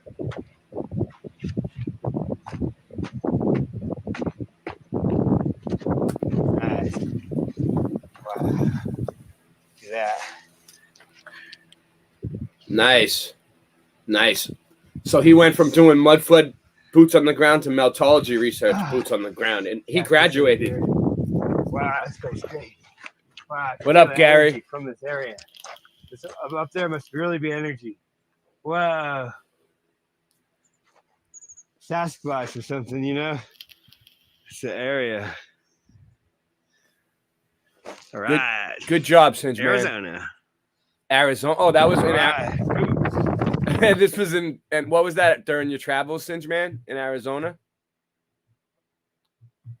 Singe, you there? Singy. I think he's gone. Yeah, it's basically lava up there. So this was what part of Arizona? East Bumfuck, Arizona. Along Route 66 historic route Yeah. in the middle of nowhere. Oh, it was Route 66. You just got out and Yeah. just said you noticed all this shit and just got out of your car and started filming. You just felt compelled to do it. Yep, in the middle of nowhere, and it's like you don't want to did be you hear- standing out there. It's not- Weren't you afraid that you might get bit by a rattlesnake or something doing this? Like in the, no. or like a scorpion? No. No, you're not afraid of scorpions. I'm a sober cobra. Sober cobra. yeah. Sober cobras. What about black widows? Did you see any of those? No. The spiders that bite you? The desert's dead in the day. At nighttime it comes alive. Oh, really? So you're not worried about any? You're not worried about rattlesnakes. You're not worried about Yeah, you have to- cobras. You You're just not basically worried gotta about be loud. pythons. You're not worried You about don't want nothing, to. huh? You don't want to be quiet in the forest or the desert. You want to let animals know you're coming, and then you're okay. Really? Is that Yeah, that if a you're forest? quiet, then you'll surprise them. Then you'll get surprised. Is that a Yeah, forest? so this is like heavier. This one, but it's lava. Is that a This one's forest? like feather light. So do you think when you're wearing your camouflage out there, you think people think you're an army man? What people? Yeah, there's nobody around, right? Oh yeah. By the way, look at that overpopulation problem. Yeah. Horrible. I know, we could knock that whole thing down right there and just rebuild on Red top dirt. of It's it. red. It's like sand. Yeah, we definitely need to wipe people off Doesn't the stick face, to your hands at all. It's just face like of the earth. There's no more and room. the bushes are like soft. That grass right there is soft. It's not even spiky or anything. There's cactus though. Are you afraid that you're gonna get pricked And by? Are you afraid that you're gonna get pricked by a poison cact? no, I'm not afraid of it. I'm afraid of my car breaking down. Did in you the find middle any? of nowhere. Yeah, Ryrus wants to know if you found any peyote out there. See what? Oh, Peyote buttons. Buttons. You find any buttons? Oh, yeah. Yeah. Oh, man, I ate like a half a button, and yeah, man, forgot what room I was in. I thought I was at the carnival again for a second. I'm in the recording studio. Area 51, Alien Center. They have all. I mean, when you go through New Mexico, Arizona, see this stuff in every little store. They're really into the alien stuff. New Mexico. Yeah, man. New Mescaline. Not New Mexico. New Mescaline, man. Did you find any? Land of Enchantment. Can you mail me some? Can you send it? You can order them Just getting online. those. I'm like, You can order those cactuses online, but you gotta alien grow stuff. them. You gotta grow them for like 12 years before they're any good.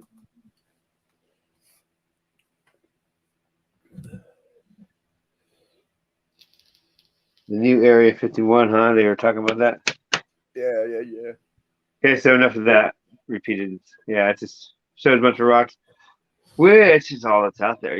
You could go over that hill, you see more of that. Go over the next hill, you see more of that. Yeah. And then you Well- die. You can get back.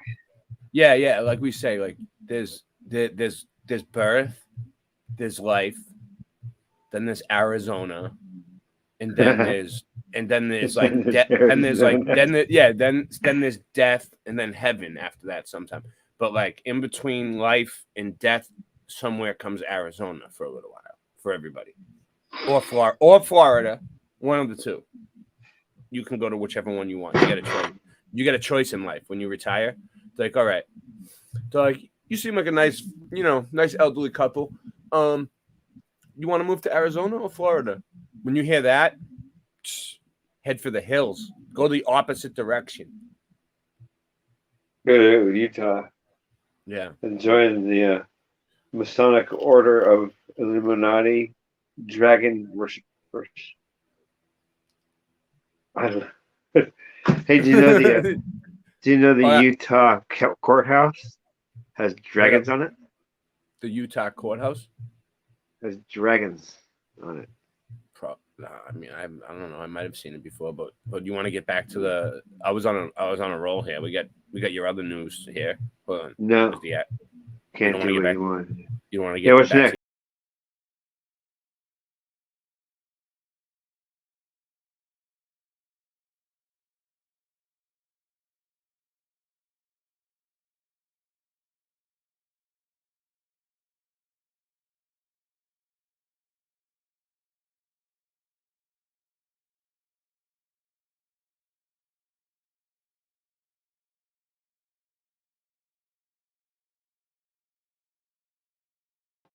This says Nike Air Max Jesus Walk on Water unboxing review on feet. Okay. Air Max Jesus. Yo, peace, family. We are back. This is weird because before we used to have we used to call those sandals that people wear Air Jesus. You know, the ones that look like the Jesus sandals. You know, with the strap. We're like Air Jesus when we were little kids. And with Now another they actually did it. This is the 4th video today. On the 4th is only right. And by the way, unboxing Guys, videos are stupid. go for these videos. So I love you guys. We got a script here on the Jesus Walk on Water. Never shoot thought tonight. I'm gonna Guys, check out these clips through. A little controversial, but hey. And in the 4th match of the night, he came to them walking on the sea. Interesting. And, So the box was destroyed, but it actually says Jesus shoes on there. Okay, size 10.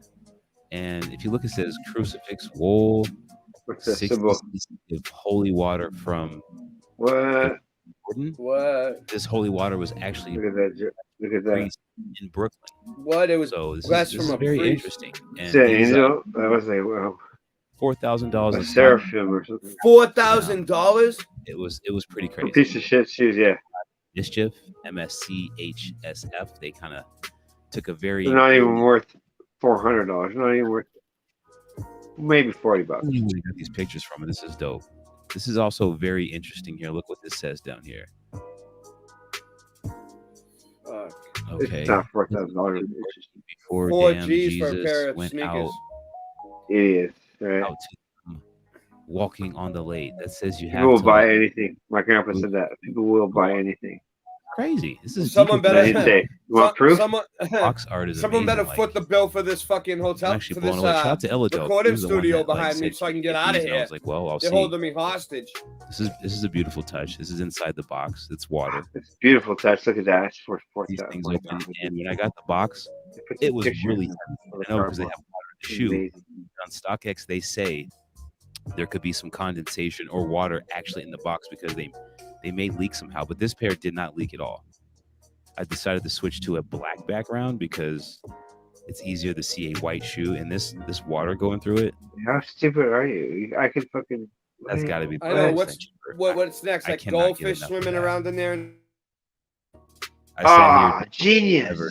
Coolest thing, you can actually I've feel seen it the water before. going in and out. Live When you're- goldfish in you your can't shoe. really Genius. yeah, feel it. I've seen I think it. they did that in That- the 60s already.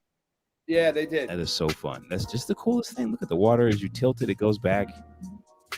I don't know why it's blue though. Maybe they put some like something in there to keep the water good. I Oh, don't know. why is it blue? Very pure. They're gonna Wow, get what a great question. dirty. My man Could Christ there on be there. blue dye in there?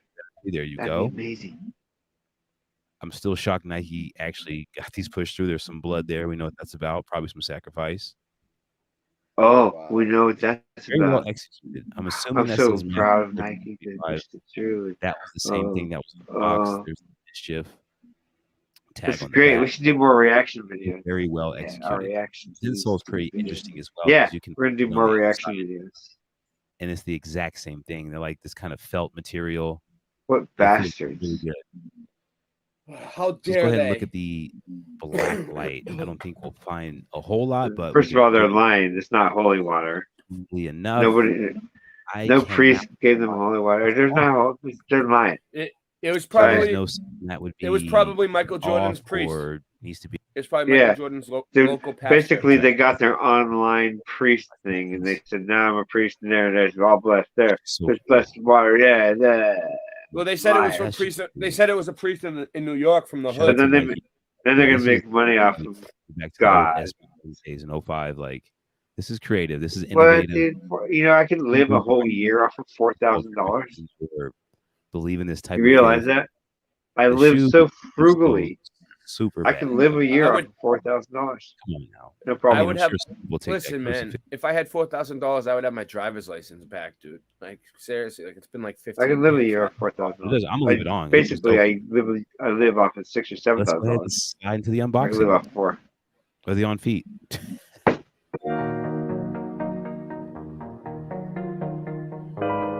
They don't even look good. They look stupid and uncomfortable.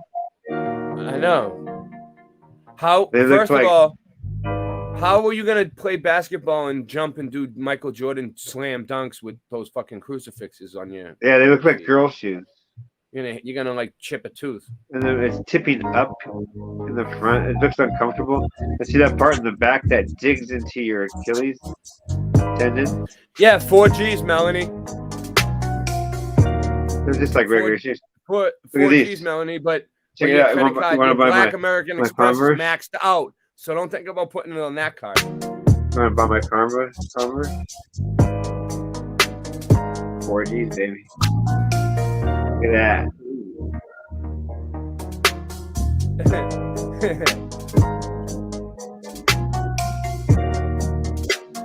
Converse. It's like got the extra canvas on there. Has a little pull tab on there like that. Pretty nice, huh?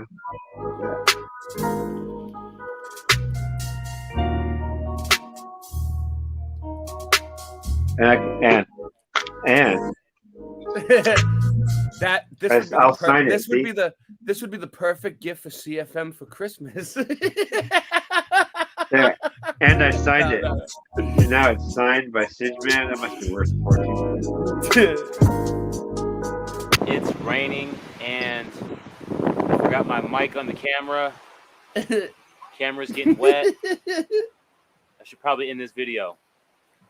I didn't want to go anywhere fancy today. I already put out like 3 videos today. I mean, oh my God.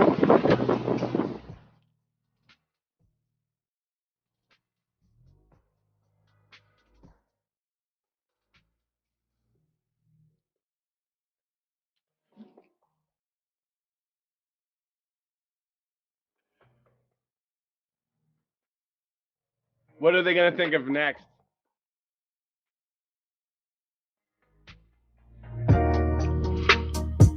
Okay, as far as comfort, I would give them a 9 out of 10. I just can't get enough of that 9 out of water 10. thing. So you paid 4Gs for a shoe and the comfort's only a 9? And it was a crazy day. It was kind of appropriate to do this on this kind of day because there was water and I tried to step Dude. into my pool. If you pay 4Gs for a fucking shoe, that thing should make your food for you. It should do a lot more than just fucking be a 9 comfort. And I wasn't able to walk Should on have a water. phone in it. Or water, unfortunately. So that didn't work. But the shoes are still dope. That's all that matters. He walked And I in the appreciate pool it. with him. Beautiful gifts. He couldn't walk on water. Blessings. But that's pretty much all I He's a got. dork. He went out in the rain. No more videos. I'm done for the day. I'm done for the weekend. He wore them right There's out. 4 on 4. First, as soon as he unboxes them, he wears them out in the rain. Always appreciate you guys clicking on the vids, checking out my IG videos, and checking out my IG pictures. I wouldn't even wear my $40 brand new shoes in the What are rain. they gonna think of next? Okay, okay, you ready? All right, Change. We got one more, I think, lined up. All right.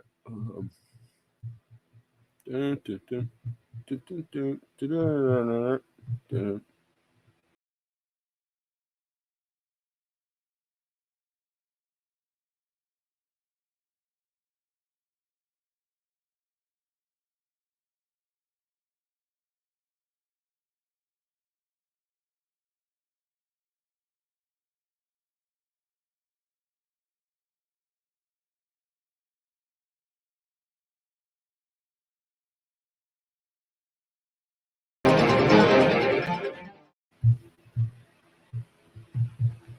All right, so Nike bans Jesus African gods from personalized Brazil jerseys. Mohammed still available.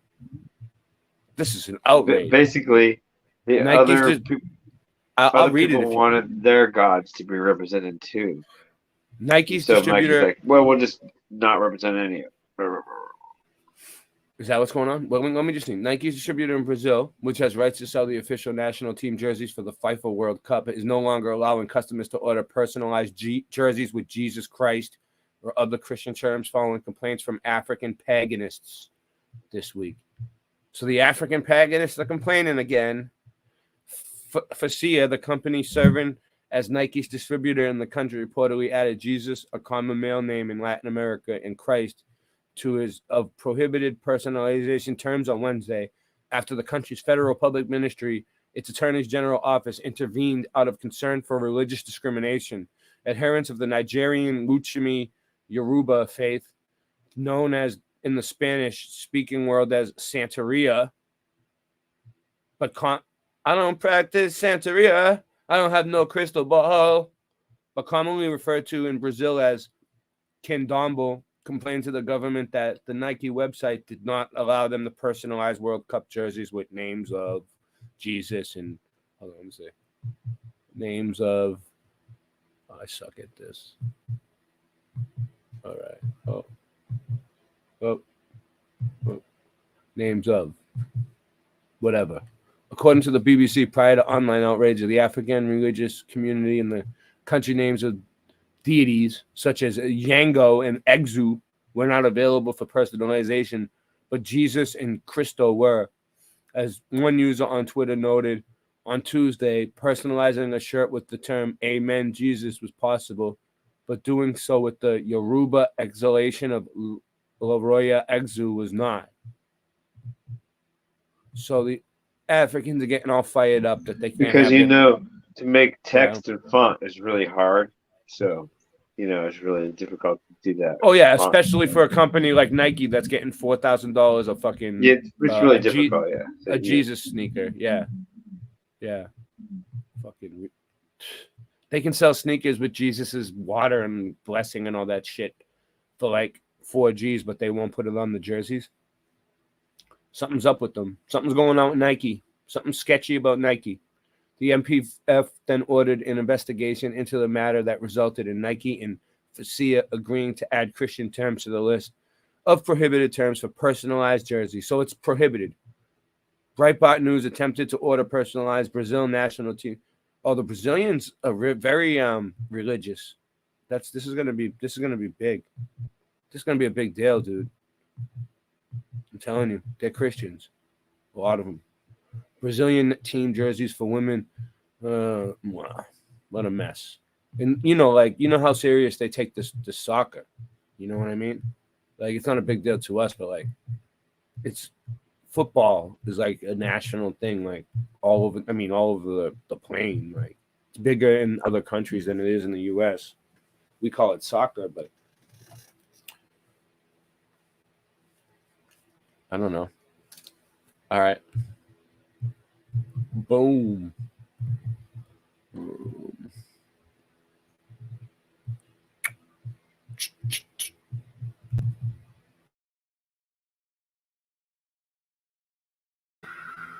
Nice. I'm just checking Odyssey right because we are live on Odyssey too. I'm going over there to say hi, see if anybody's over there.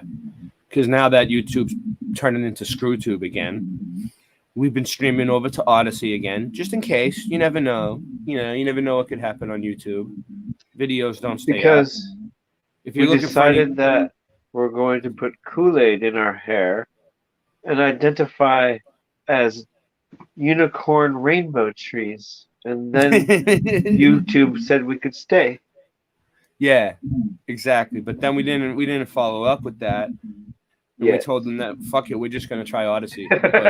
But nobody knows that it's my channel. I have 2 channels, but nobody knows because it's Michelle L channel, obviously. But if I change it, it'll make me lose all my videos, and they'll make them anonymous. So I can't do it. So I'm gonna get the link so everybody who can get acquainted with Odyssey, because you never know. We might we might end up over there permanently someday. I mean, YouTube, you know, they don't seem to want to monetize us. They don't seem to like us. We don't seem to be getting much having, you know, much attention over here. A little bit, but we, you know, we don't seem to like they don't seem to like us very much, you know. So I mean, we can move our show over to Odyssey if they like. So I just put the link in the chat to the Odyssey if you guys want to go over and say hello. Drop a link. If you put a comment in my Odyssey, I'll follow you back, so that way we can build all of our Odyssey channels, because nobody really can find anybody on there. It's like ridiculous. So this is the Odyssey link. If you even make an Odyssey channel, say that I put my name in so I can get credit for it. They give me credit somehow. I don't know how it works, but also you don't have to make an Odyssey channel. But the cool thing about Odyssey is like you can download every video for free. It's not like YouTube. Like you don't have to sign up. You can just play the video and click on the 3 little dots and download it. And if you do have if you do have a YouTube channel, it copies your whole channel for you for free. So if YouTube ever takes it down, all your videos are right there. So it gives you extra storage. It gives me extra storage space. Yeah, you're I don't know what's going on with your headphones. Something's going on, Sam. You're they're down. I'm trying to be quiet right now. Well, I got like one more video to play. You want to like mute yourself? Wait. So what were you just saying? Oh yeah. So you know, I was just trying to promote the Odyssey channel because I was going to tell you. So you know, yeah. What's up? You know, like when you invent a car that runs off of water, you end up dead. You mean? Or missing. If you invent something that has new technology, like a car that runs off of water, you end up missing all of a sudden. You know about that? No. You don't know about that. Wait up. What? I'm not listening. I'm sorry. I'm doing I know, you have to listen. I'm trying to. When you invent a vehicle or something that runs off, okay. If you know how you invent a car that runs off of water, you end up missing or dead. I don't know. I've seen cars that supposedly ran off water. Supposedly. How come every car is running off water? I don't know. They should be. Right. Because the technology was hidden. I mean, I know how to make it. I can make it. You can make a car. You take a positive and a negative and put it into water. It creates nitrogen, and then you put flame to the nitrogen. Bam! You got power. Bam! Boom! Okay. Anyway. All right. So you know how when you invent a vehicle like that, you end up dead or missing? Yeah. Yes, is the answer. So if you invent a YouTube platform like that, bam. That's why we don't have another YouTube platform like that, because they won't let another YouTube platform come out. It's not that hard. No, they won't. They always make something a little bit difficult. Rumble has its problems. That other one is Odyssey getting close. No, has problems. All of them could be equally as good as YouTube, but there's one that's getting close. There's one that's getting close to YouTube, and I think it's Twitch, because it's on the Roku TVs, and that's what I noticed they did with YouTube first. They put it on the smart TVs, so like Twitch is kind of getting up there, and it seems like you know more people are getting access to it, but I don't have it. So, but I want to take like a 2-minute break, Singe, right? Yeah, hydrogen. It's getting cold in this house. Give me a second. I gotta go move some shit around. Give me a second.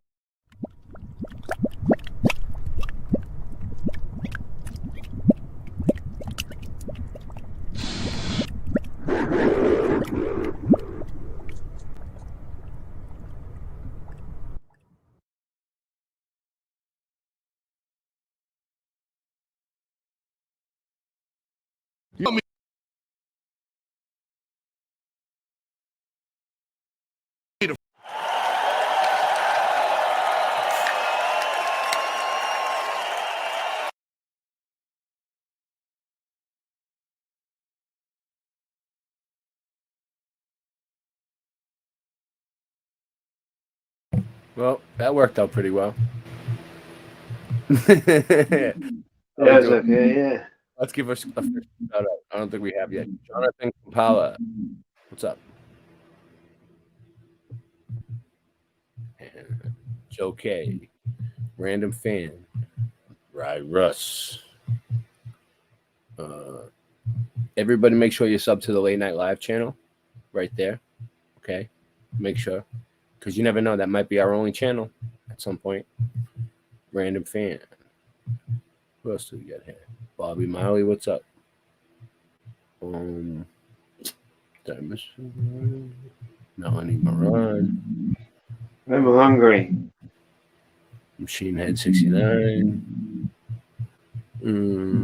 Fetch me. Fetch me.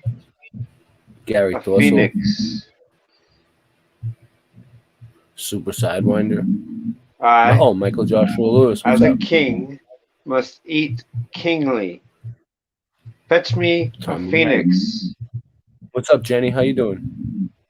Fetch me a phoenix and bring it back to me.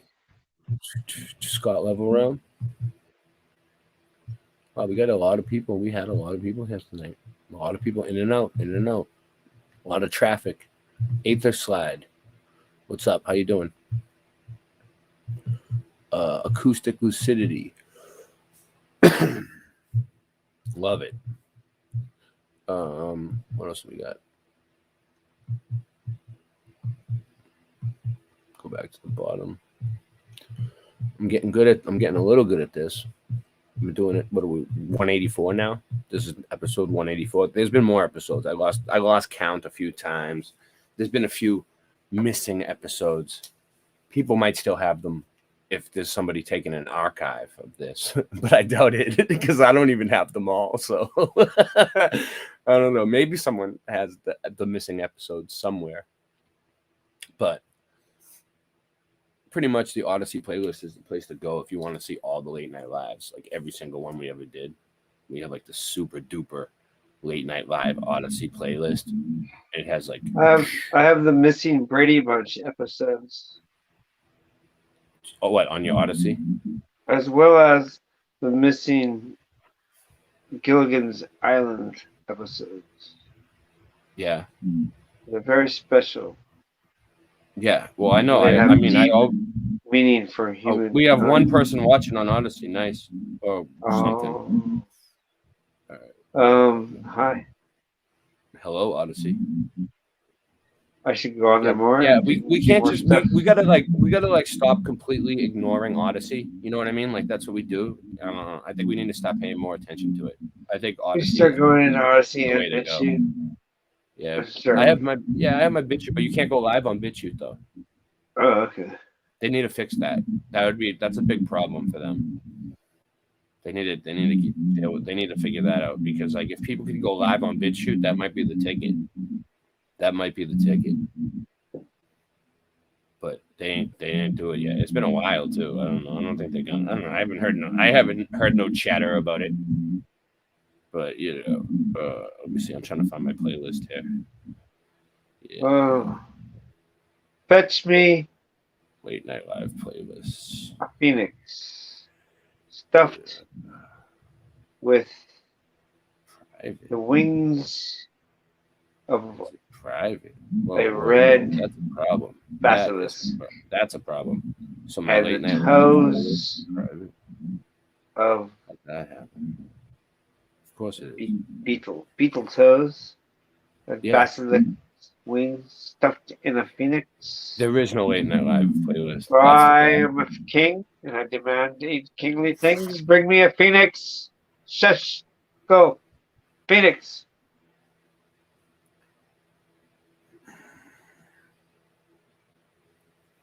I never made a private playlist in my life on Odyssey. And you're trying to tell me it's private? Wow. Thank you, Odyssey. Let me see. View. Share. Let me see what happens. Just share the fucking thing. 170 episodes are here. It won't let me share it. Wow. Well, they're all on Odyssey. You'll figure it out. Singe, what are we gonna do next? I don't know what to do next, Singe. Oh yeah, I do know what to do next. Okay, here we go. Learn. I know. I got something. I got something. Show more Nike stuff about NAS X. I got this. One NAS X thing. Look, people, you know, Opposites. I'm just covering the mud flood right now. Let's do this. Okay. Well, let's go back to NAS X for really quick. They also have a shoe with it's too late. drop Too of late. blood in it, and they're called Satan shoes. What? Wait, it was on that last one. I didn't see it. We'll have to go back later. Well, remind me. Yeah, everybody knows already. So yeah, they have the new thing. Yeah, they have the God shoes. And the So Mind Unveiled just released a really good video on old world 19th century photo manipulation. And it's good for many reasons. The first reason is it's very comprehensive. So it gives a really good overview of all the photo manipulation techniques that they could use. So, you know, he talks about the sort of ghosting phenomena where they trick people into thinking it was, you know, spirits there in the photograph, to composite images and cropping and copying and pasting and removing people. We were going to be doing a response video to another video regarding photo manipulation, and he's kind of done the job for us. So thank you, Mind Unveiled. And I agree. I think it was a really good video. There were cases where he used Wikipedia, but then there was also cases where he was using books, the historical journals, which is the same thing that we do. So as a whole, I found it a really good video. Where he lost me is where he jumped to the conclusion that all photographs are fake. Basically, all old world photos are fake. And it kind of felt like it was straight out of the playbook of Ancient Aliens, where on that show, they're teaching about there's no photographs on a flat Earth. And you're getting into it. Well, this is and the then video they we come at you covered with the their other night that narrative they're where talking it's, about. It was the ancient astronauts. And you're like, well, hold on. Everything's now. fake. Come on. Like, that was really I'm good. just staying on the trail. The I'm only just other staying part hot that I on the would trail. add That's in, all. I believe it was Legray. The research he did on Legray, where he showed that the sensitizing dyes actually could. For those of you that have been paying attention, who've been here every night, I've been covering this whole Vanilla Skies thing for like a week now. All these people have been doing different videos about it and these fake photographs, and are they fake and are they real? And it's a big discussion going on in the Mud Flood community. And being a Mud Flood channel, I feel like it's my responsibility to cover it both sides unbiased. I'm not taking any sides. But what I did notice is on this video, they did use a lot of Mind Unveiled used a lot of Stuffed Beagle's pictures, but they didn't give him credit for it on this. They just gave Mind Unveiled credit. So that kind of sucks for Stuffed Beagle, because a lot of the pictures were his. They should give him credit. You know, I don't know, whatever. Oh, all right. Well, that's all I'm going to say. Whatever. Back in the mid 19th century, I thought that was great because that was stuff I was unaware of. It certainly doesn't debunk the sensitizing dye. Look, clouds. But it adds to the story and shows that they do that. They don't really talk about other figures like Gustave Legray.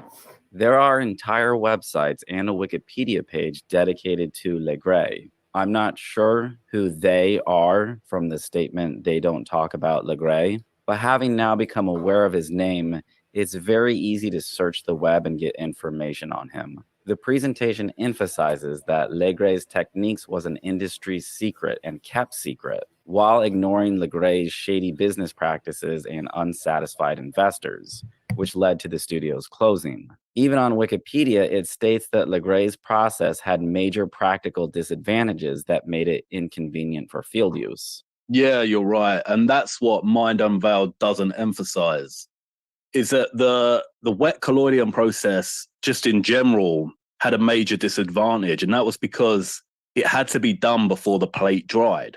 And it says here, this gave the photographer no more than about 10 to 15 minutes to complete everything. And when you look into the combination printing, which Legray is doing to get that sky, you have to use 2 or more negatives to make one good print. And it says here, combination printing required a lot of careful work to plan out the concept of what the final image was desired to look like. It was also a task of great skill and patience. When a photographer wished to create a combination print, issues of good exposures, scaling the subjects to match up, and consistent lighting were all essentials. And then it says, For instance, in the example of combining a foreground subject with adding clouds to a sky, it is important to make sure that the direction of the light falling on the clouds is the same as the light used on the main subject in the original foreground negative. So this is not something that's easy to do. This is art. Legray's innovative photographic techniques, he was trying to push the boundaries, but the technology was not really there to turn this into something that could be used in field to just capture everyday life. It was an art and it required a lot of attention and careful detail. You know, just like it says on this website, you know, the technique of combination printing was painstaking. It wasn't something that could just be done. When it comes to research, I'm someone who wants all the information presented, so I can make a balanced and fair assessment for myself. While I cannot vouch for the accuracy of Metropolitan Museum's article on Legray, I do believe ignoring this type of information in favor of presenting one's desired narrative is a prime example of cherry picking. Legray, keeping his techniques to himself while fleeing France and abandoning his family, deserves equal, if not more, merit than a vast conspiracy regarding photography development. So I'm a bit confused in some ways, because he does jump to these hasty generalizations and conclusions which don't really match with the information he was presenting.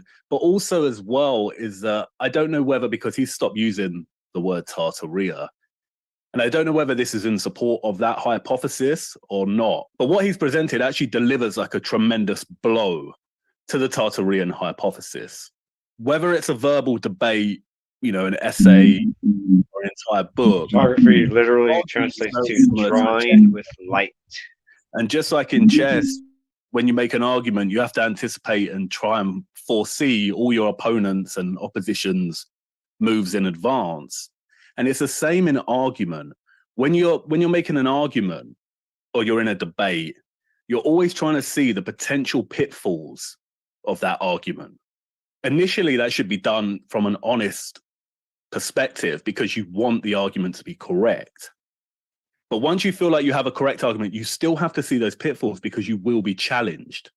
When I talk about the weak spots in an argument, I mean like the holes, the contradictory statements, the weak areas without enough evidence, moments of hypocrisy, tautology, fallacy, when you suppress evidence and present different kinds of evidence in support of your argument, selectivity, bias. You know, these are your weak areas in argument. And this is why I really like Mind Unveil's latest video, because it draws to the surface the Tartaria hypothesis's biggest weakness. And it kind of corners it into a lose-lose situation. And that's the photo manipulation. A big part of the hypothesis relies on the viewer or the recipient believing that all construction photographs are fake. But what Mind Unveil presents in this video is that photo manipulation occurred across all kinds of photographs. And what he shows is that they could remove people from photographs, you know, remove them entirely. They could remove objects. He calls it vanilla sky. It's not. Vanilla sky is the oversensitizing dyes and the whitewashing due to the light. But the cropping of the sky and the cropping of certain buildings as well. He also shows instances where there's been artistic liberties. So, you know, the producer of the photograph has etched onto the image and drawn things in there. But, as part of his conclusion, basically, and this is a direct quotation, all old world photos are fake. Basically, all old world photos are fake. And that's an extreme mindset because there's no evidence for that. There's evidence that there was manipulation in the same way there is today. One of his primary sources for the manipulated images is the Detroit Publishing Company. But the Detroit Publishing Company was a postcard company.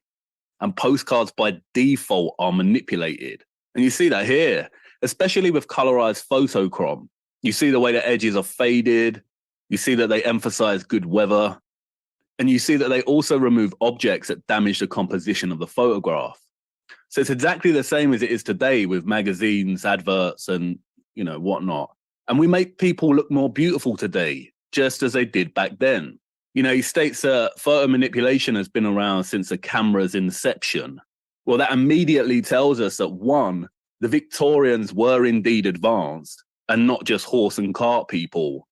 But most importantly, that two, the practice of image manipulation was exactly the same back then as it is today, just not as good. But that doesn't mean that all photographs are fake. So I can go to a construction site, take a photograph, come home, put it into the computer, crop out the sky, change the colors, increase the contrast, turn it to black and white. And that's a manipulated photo. But the construction site was still real. It still existed. So his conclusions are off, but it's problematic for the Tartarian hypothesis because he's showing that they could remove people. Now, a big part of the Tartarian hypothesis relies on the notion that the cities in the 19th century, a lot of them were empty. Where are all the people? Now, me and you have explained that it's a long exposure time. But Mind Unveiled kind of rejects that exposure, long exposure time in there and says that that could be manipulated as well. And that's fine. Then why is it not possible that they just removed all the people from these images, these cityscapes, to make it a better image? And it's the same with the instances of cropping and copying and pasting. He shows a building being what he considers cropped and copied and pasted into the shot. And I think he says, we can also see the same thing in this V3 version, where the building with the white band-aid now has similar scratchings to the middle building from V2, as if they were trying to take it out to use for other photos. Notice that ornamental border on the top? So is this an added building? It's a copy and paste building. But then in the Tartarian hypothesis, this makes it very problematic because you have cityscapes, San Francisco, for example, or Melbourne, shots of Melbourne and Sydney in Australia. And people think, whoa, these were really built up for the 19th century. You know, if we take Mind Unveiled's logic and reasoning here, then how do the advocates know that they didn't manipulate these photos to make the city seem larger and more populated through copy and pasting? You know, we don't subscribe to this idea, but you can't cherry pick with this one. If all old world photos are fake, then this also needs to be considered as fake. And then you might say, well, why would they want to fake images of what the city looked like? But Mind Unveiled kind of answers that without actually addressing it, is that if they were to fake photographs of cities and make them look a lot bigger and a lot more glorious than they were, especially in America and Australia, it would be propaganda and advertisements that draw in migration. In terms of the World's Fairs, I feel like it also now throws all of the information that's been presented there, because those buildings don't exist for the most part anymore. There are some that are still standing today, but in the history books, they were built later, after the World's Fairs. Case in point with the Palace of Fine Arts in San Francisco. It's on the record as being built, the permanent one you see today, in the 1960s, construction in the 1970s. There's one in Chicago. I think it became known as the Field Museum. And that construction started in the 1930s. So all those old glorious photos that we've seen of the World's Fairs, those are now out the window because you've admitted that all photographs are fake. That includes those. So the Tartaria hypothesis just lost the World's Fairs too. Yeah, and with the World's Fairs as well, when you look at them, they look amazing in those old photographs.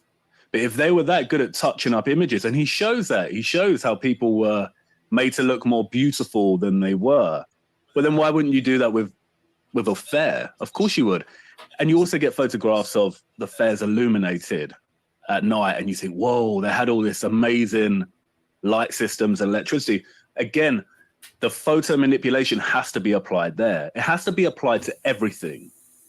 So what me and you would do, and we said this in our photography video, is that every single photograph needs to be taken on a case-by-case basis. And it has to be evidence that there's traces of photo manipulation. And you could say, well, maybe they were that good that you can't even tell. And that's fine. But then you invalidate your entire argument and you invalidate your entire lens into the past, because then suddenly every single image is suspect. The cities of the past, the way they look, they don't look that way today. San Francisco does not look like it did in the 19th century. And it's the same with Sydney in Australia. It's the same all over the world. So if you're going to make a case that all historical images, photographs are fake or have the potential to be fabricated, you invalidate all your lens into the past. You no longer have an argument. Empty Cities is gone. World's Fairs is gone. So what me and you do, we try and take each photograph on a case-by-case basis. And there are crop-ins, and there are composite images, and there are images that have been used for propaganda, and postcards that have had the sky blue because it's tourist propaganda. You're saying, come here. But you can't cherry pick and use postcards as evidence that all construction photographs are fake. You have to see it for what it is. Sky changes, retouching, cropping, removing people are not evidence that we didn't build these structures. No, but it is evidence that they could make their photos look better and locations look a lot more enticing and welcoming. So now you have no solid foundation to argue that the cities of the past were even glorious. They may not have looked this good or been so built up. So what Meinenwald has done is brilliant because he says, and we should certainly be questioning any photos on the historical record and the level of retouching that has been done to these. But then what happens is it leads him to this mindset of basically all old world photos are fake. That also includes all the buildings that do not stand today, like the Singer building. Now you don't have that one anymore because even though there are construction photos of it, even though there are photos of it existing, it doesn't stand today. We don't have evidence of it. The only evidence you had of it was in photographs, and it was classified as a Tartarian building. According to this new presentation and research, that building no longer exists anymore. You don't have an argument that the Singer building was Tartarian. Yeah, unless you can prove that every single construction photograph has been manipulated, you can't use it as an argument because you lose everything. The photos that Stuff Beegs and Mine Unveiled have shared are obviously manipulated or altered. Anyone can see that just by looking at them. Now, they do find cases where they're in archives and they're not mentioned that they are manipulated. And I wouldn't immediately go and say, well, that means that there's a mass conspiracy taking place here and all photos are faked and manipulated. But from the photos that we presented on construction sites, whether it be the canal photos, it's very possible there may have been retouching somewhere along the way for restoration purposes. But for the most part, there is no evidence of it. They are basic photos taken with the basic cameras for the time period. To conclude, every photograph we've shared is doctored because photo manipulation is possible, is equivalent to coming to the conclusion every vocal musician uses auto-tune because auto-tune exists. Yeah, I agree. It's worth outlining too that documentary photography is different from architecture photography, which would have been taken by firms to demo their work, and from photographs that have been formatted for postcards, magazines, newspapers. I mean, it's quite obvious that with images where the sky has been cropped or certain obstructions like buildings have been cropped, they were going to be processed for a different format.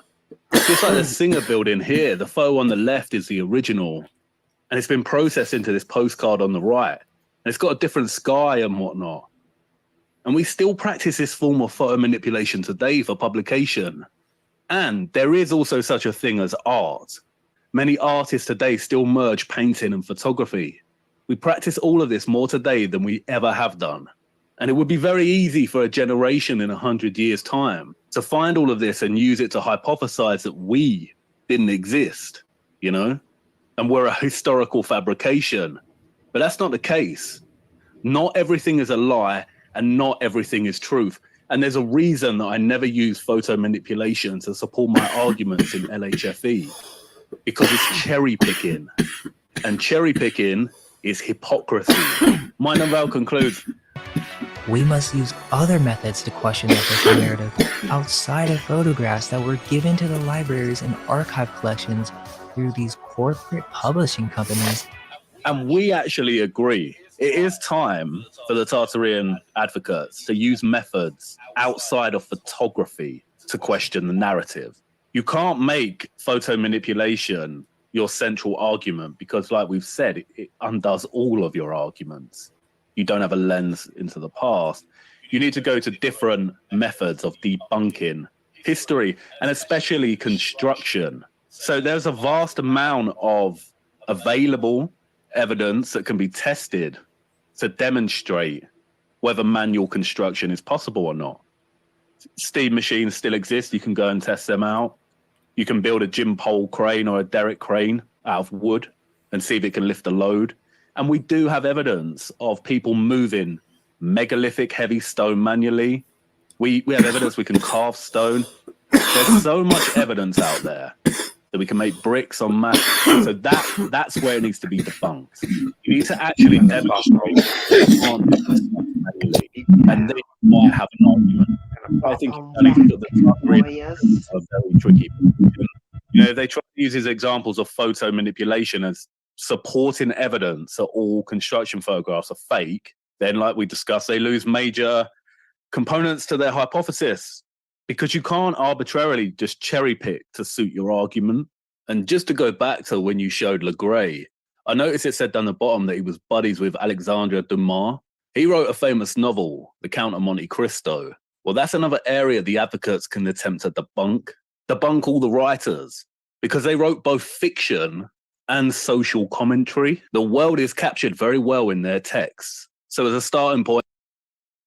Well, Inquisitive, there's a lot going on in this community, the mud flood community, the Tartaria community, the meltologists, it's even melting over to the flat earthers. But I'm trying to cover it from all angles because I'm just trying to keep an open mind. I don't really want to follow anyone. I want to lead the pack one day, but eventually we'll get there. But right now, what I'm doing is I'm just looking at all their different research. They're having a big debate on this, photo manipulation, all these different people. And it's going on in the community, and this is a Mud Flood channel, so we're covering it. And I'm covering it from all angles. I showed the Mind Unveiled one the other night, the one that they're talking about. I'm playing them all. I'm playing everybody. I'll play everybody. Whoever you want me to play your stuff, let me know. And that would be Dickens, the Brontes, Dostoevsky, Tolstoy, Victor Hugo, William Faulkner, Herman Melville. And then there is the archival newspaper documents in the millions. Yeah, the exactly. documentation on construction. I am the best because of that. Because you know why? I'm not getting involved in the politics. I'm just trying to look at the research. You know what I'm saying?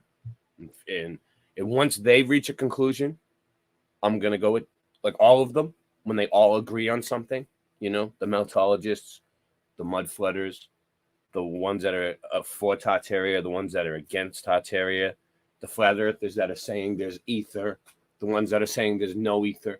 Once you guys all figure it out, because I'm busy. I have 2 kids, another one on the way, a band that I need to focus on, that I need to put more focus into. And a lot of shit I'm doing. I mean, I don't have time to bicker over this stuff. So once you guys figure it out, someone give me the official decision, and we'll go with that. Until then, Interesting. I'm gonna keep digging. I'm Boston Ray, and that's my slice of the mud. The Mind Unveiled uses an old book on photo manipulation to support his argument. Why would a book like that be any more historically valid than this document outlining construction practices? So that's another area to turn to. So this is the Royal Fork. And this applies to argument. The Royal Fork is when the opponent's king is checked while their queen is also simultaneously marked. And the opponent is forced to move their king because they're checked. Yeah. But in doing so, they forfeit their queen. And this is what Mind Unveiled has just done. I'm really good at chess. Hold on, let me see what he's talking about here. I am a chess. You want to play me in chess? I dare you. I dare you. I'll put you in check. Is also simultaneously marked. And the opponent is forced to move their king because they're checked. But in doing so, they forfeit their queen. Yeah. And this is what Mind Unveiled has just done to the Tartarian hypothesis with this photo manipulation video. It's a lose-lose situation. Because by using photo manipulation to support an argument that all construction photographs are fake, you invalidate all historical photographs and lose all central components that make up your hypothesis. you lose everything. So this is what he's done. He's put you into this. You know, the king is the hypothesis, and the queen is photo manipulation. Yeah, he's screwed because, like, look, and they both can't. In chess, with this piece right here, you can either you got to move like an L, so you can either move like that, or he can hit the queen right now. Either one, he could take out the king. So the king has to move, right? Or you got to block. You got to put something like, yeah, he got him in. That's a tough spot. They got him in a tough spot right there. That's a tough spot. Exist here. So if you're going to move that over to keep the hypothesis going, then photo manipulation has to go. It just doesn't work. The queen can't hit him. There's nothing you can do. On the topic of photo manipulation, Mind Unveiled shouts out Autodidactic's video on overexposure. Now, we recently just did a video explaining star forts to Autodidactic and crew, and we use this one as an example. Chess. Now, I have not manipulated this photo. This is a screenshot. Anyone can go to the video and they can see this for themselves. In the video, they have this star fort titled Nowhere Kazakhstan. But right above it, you can actually see there is a pin with the name of the fort. Now, Campbell went on the record and said that this was not mapped. Do they call it a star fort, or is it just an anomaly to them? No, it's not even mapped. That was just something that this is not in the history books. Yeah, they just happened to find it. Like, it's not in any books. There'd be no story of it. Complete anomaly. But yet in their video, you can see that there has been manipulation and the blue tag and the name of the fort wants to be here. This one is actually an even better example because now you can even see the word fort is showing up here. So I'm just curious, since you guys are such experts at photo manipulation, because this is coming directly from Campbell's video where they said there's no record of this, but yet I can see the name of the fort right here. So we were asked to explain star forts. Now I'm asking someone from this crew to explain to me who manipulated the photo. So yeah, thanks again, Mine and Val, for that video. It saved us a lot of time, and we recommend you go check it out and let him know that we sent you. Nowhere Kazakhstan, it does. Yeah. It's heating up. It's heating up, man. See, like, at least, you know, this debate is pretty professional so far. So far, that debate's been doing pretty well. It's been pretty professional. Okay, well, let me just see one more thing real quick. Okay, where is it? See anything else?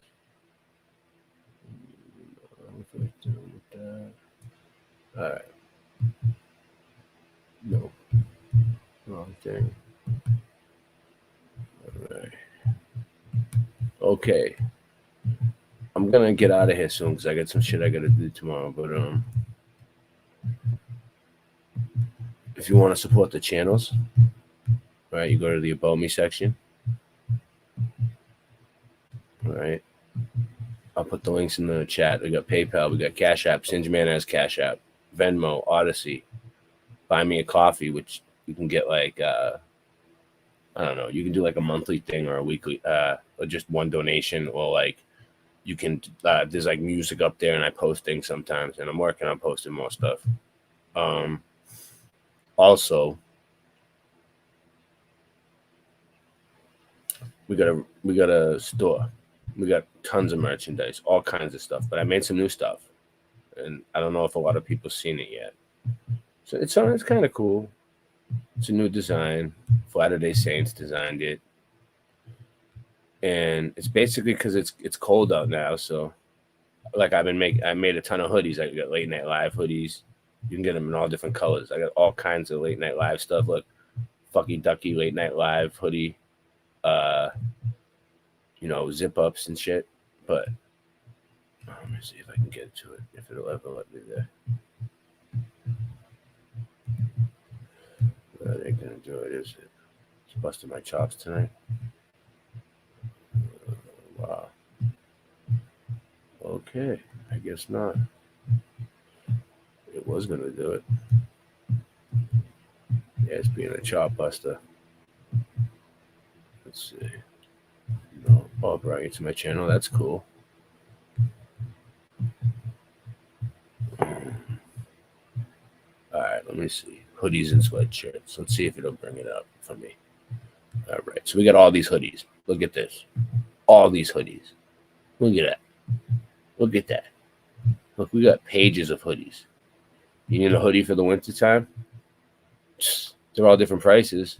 We got band practice. We got V2K. We got Masonic the Hedgehog. Here we go. This is the new stuff. We got Flat Earth Ninjas. But this is the new stuff right here. On the back, it says, like, you know, it's got the new Boston Ray design. Look at that. Beautiful. Boom, baby. You can change the color. And then we have them like, all right, so like on the back, it'll have like the Boston Ray. And then on the front, this one has the Flat Earth Fucky Ducky, right? Like everyone's a little bit different. I made them special for like Christmas, wintertime, whatever, this season. You know what I'm saying? Let me see.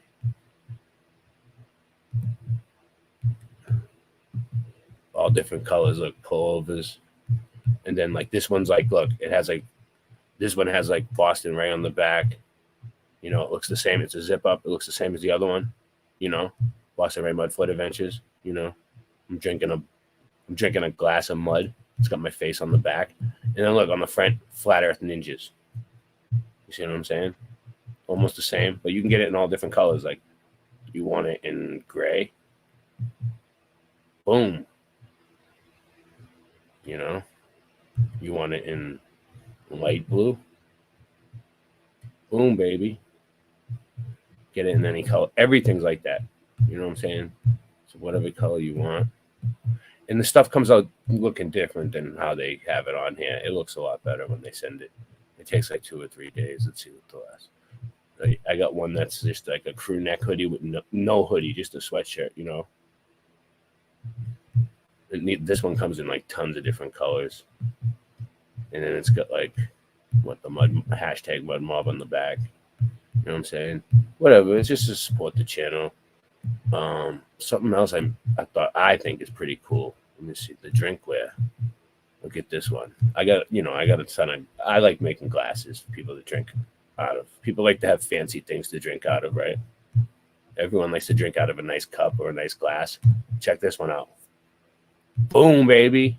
Boston Ray Mudfoot Adventures. Mud Mob on the back. That's a nice one. Tell me that's not good. That's a good one. All right. Anyway, whatever. We got a ton of stuff. Check it out.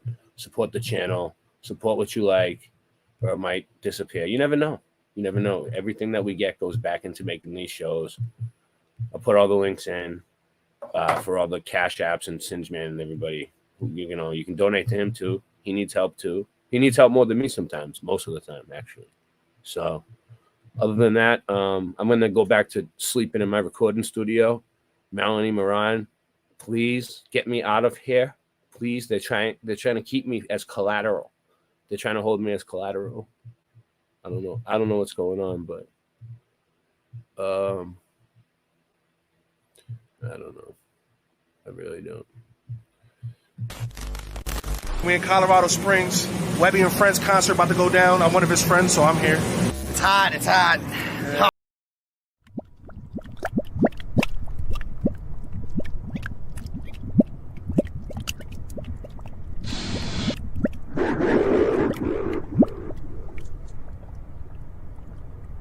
What's the matter? You bums forgot how to kill people? Doesn't your work mean anything to you anymore? Have you no sense of pride in what you do? No sense of duty? No sense of destiny? I'm looking for generals! What do I got?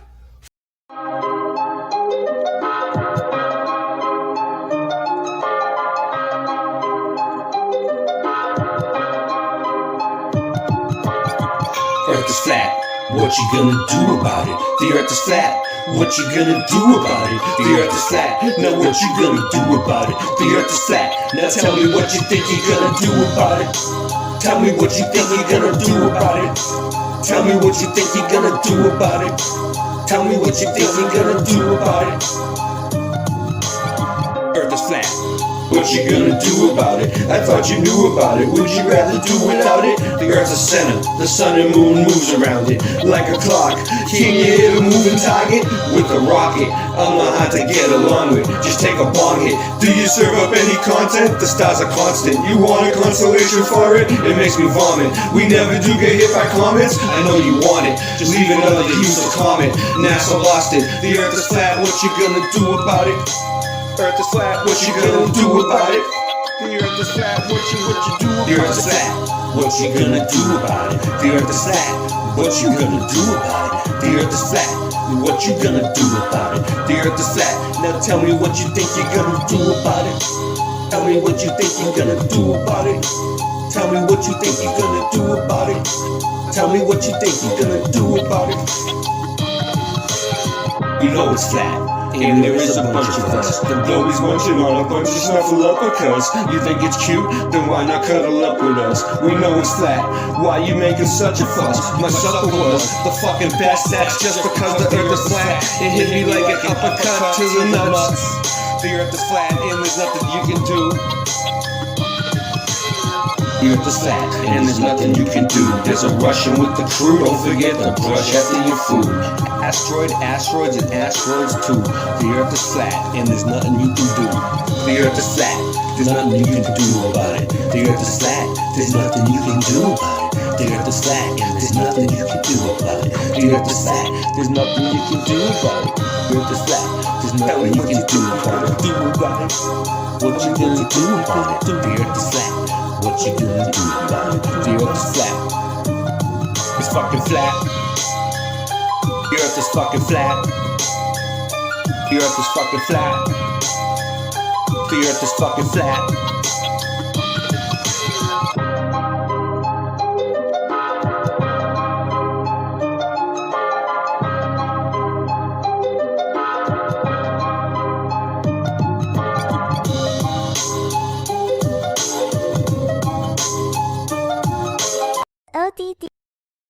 ODD TV.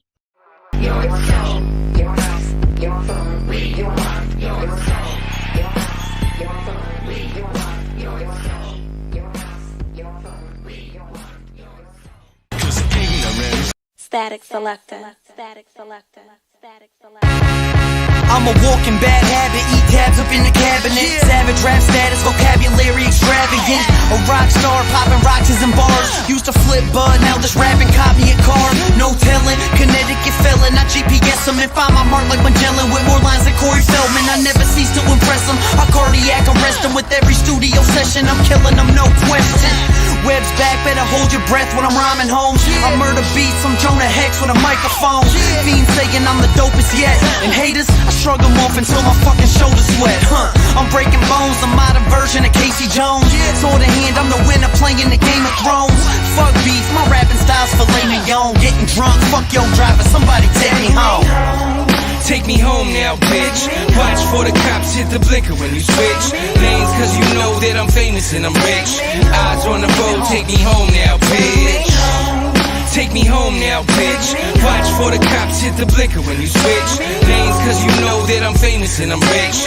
Eyes on the road, take me home now, bitch. I know that I should change, but I don't really think I can. It's just part of my nature, I never cracked and never ran. The world is falling on me when my back was in a jam. I always kept on fighting, that's exactly who I am. And this is who I am, no way that I can change it. I'm buck wild, stupid and dangerous. My best friends are not strangers. These are the motherfuckers I hang with. We speak the same language. And I ain't saying French, English, or Spanish, or Spanglish. I mean pain and anguish. This cocaine slaying and bang bang shit. Mac 11s that we aim with. In other words, I'm rolling with the same clique I came with. On the same list, and fuck being famous. Fame dreams of the groupies. I'm a real life gangster that you ain't seen in the movies. What I mean is I'm truly off the hook. Like a phone in a nursing home, homie. I'm that Boston crook. Take me home. Take me home now, bitch. Watch for the cops hit the blinker when you switch lanes, cause you know that I'm famous and I'm rich. Eyes on the road, take me home now, bitch. Take me home now, bitch. Watch for the cops hit the blinker when you switch lanes, cause you know that I'm famous and I'm rich. Eyes on the road, take me home now, bitch. I damage tracks, so listeners always ran it back. Always with a half ounce stuffed into a sandwich bag. I kill it quickly and always keeping the realest with me. Stealing all the fucking ever beat us. I've been spitting shit like this since I was just a fucking fetus. Keep your chick with me as long as she give dome. Rolling up the diesel and burning like Jim Rome. Now I stand here as a man with the past, the inspiration for the kids on the corner, but still got the laugh of a mental patient. The infiltration of the game, born from a central hatred of fame, a pencil shaking with pain, an infant staked in a claim from the wrath I became. My paragraphs I'm saying are futuristic pictures of the past from which I came, and this is slain with the shotty and the hoopty, son. My whole career's a robbery that they could never scoop me from. Take me home now, bitch. Watch for the cops hit the blinker when you switch lanes, cause you know that I'm famous and I'm rich. Eyes on the road, take me home now, bitch. Take me home now, bitch. Watch for the cops hit the blinker when you switch lanes, cause you know that I'm famous and I'm rich. Eyes on the road, take me home now, bitch.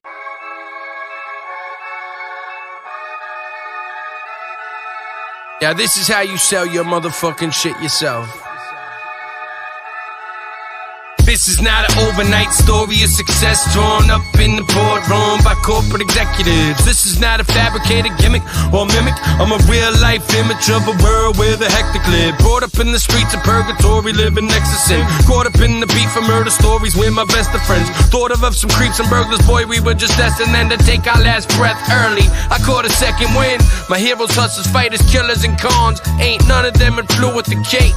So with my situation getting grim and my back against the wall, what was I supposed to do to escape? I moved units hand to hand through dealers with coke baggies and grams till it started spreading throughout the states. With my street marketing plan, the white man is a devil, laid my foundation down, now blew up, it's great. I'm internationally known. No, I won't break.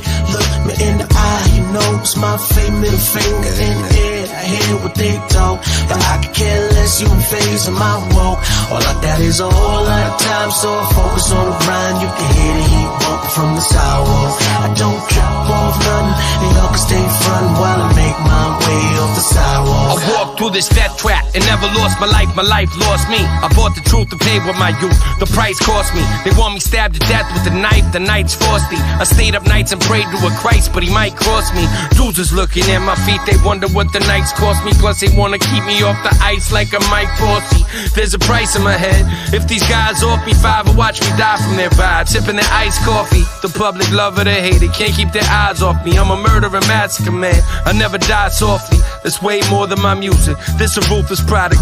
I'm the toothless prophet, anybody shoot narcotics. My starvation is a nation in a shooter's pocket. I planted seeds on planet greed and I grew the market. You want it, bro, but me indeed, I got a crew to spark it. My legend's getting bigger, nothing you can do can stop it. Stop it. I won't break, look me in the eye, you know it's my fake middle finger in the air. I hear what they talk, but I could care less. You in phase of my walk. All I got is a whole lot of time, so I focus on the grind. You can hear the heat bumping from the sidewalk. I don't trip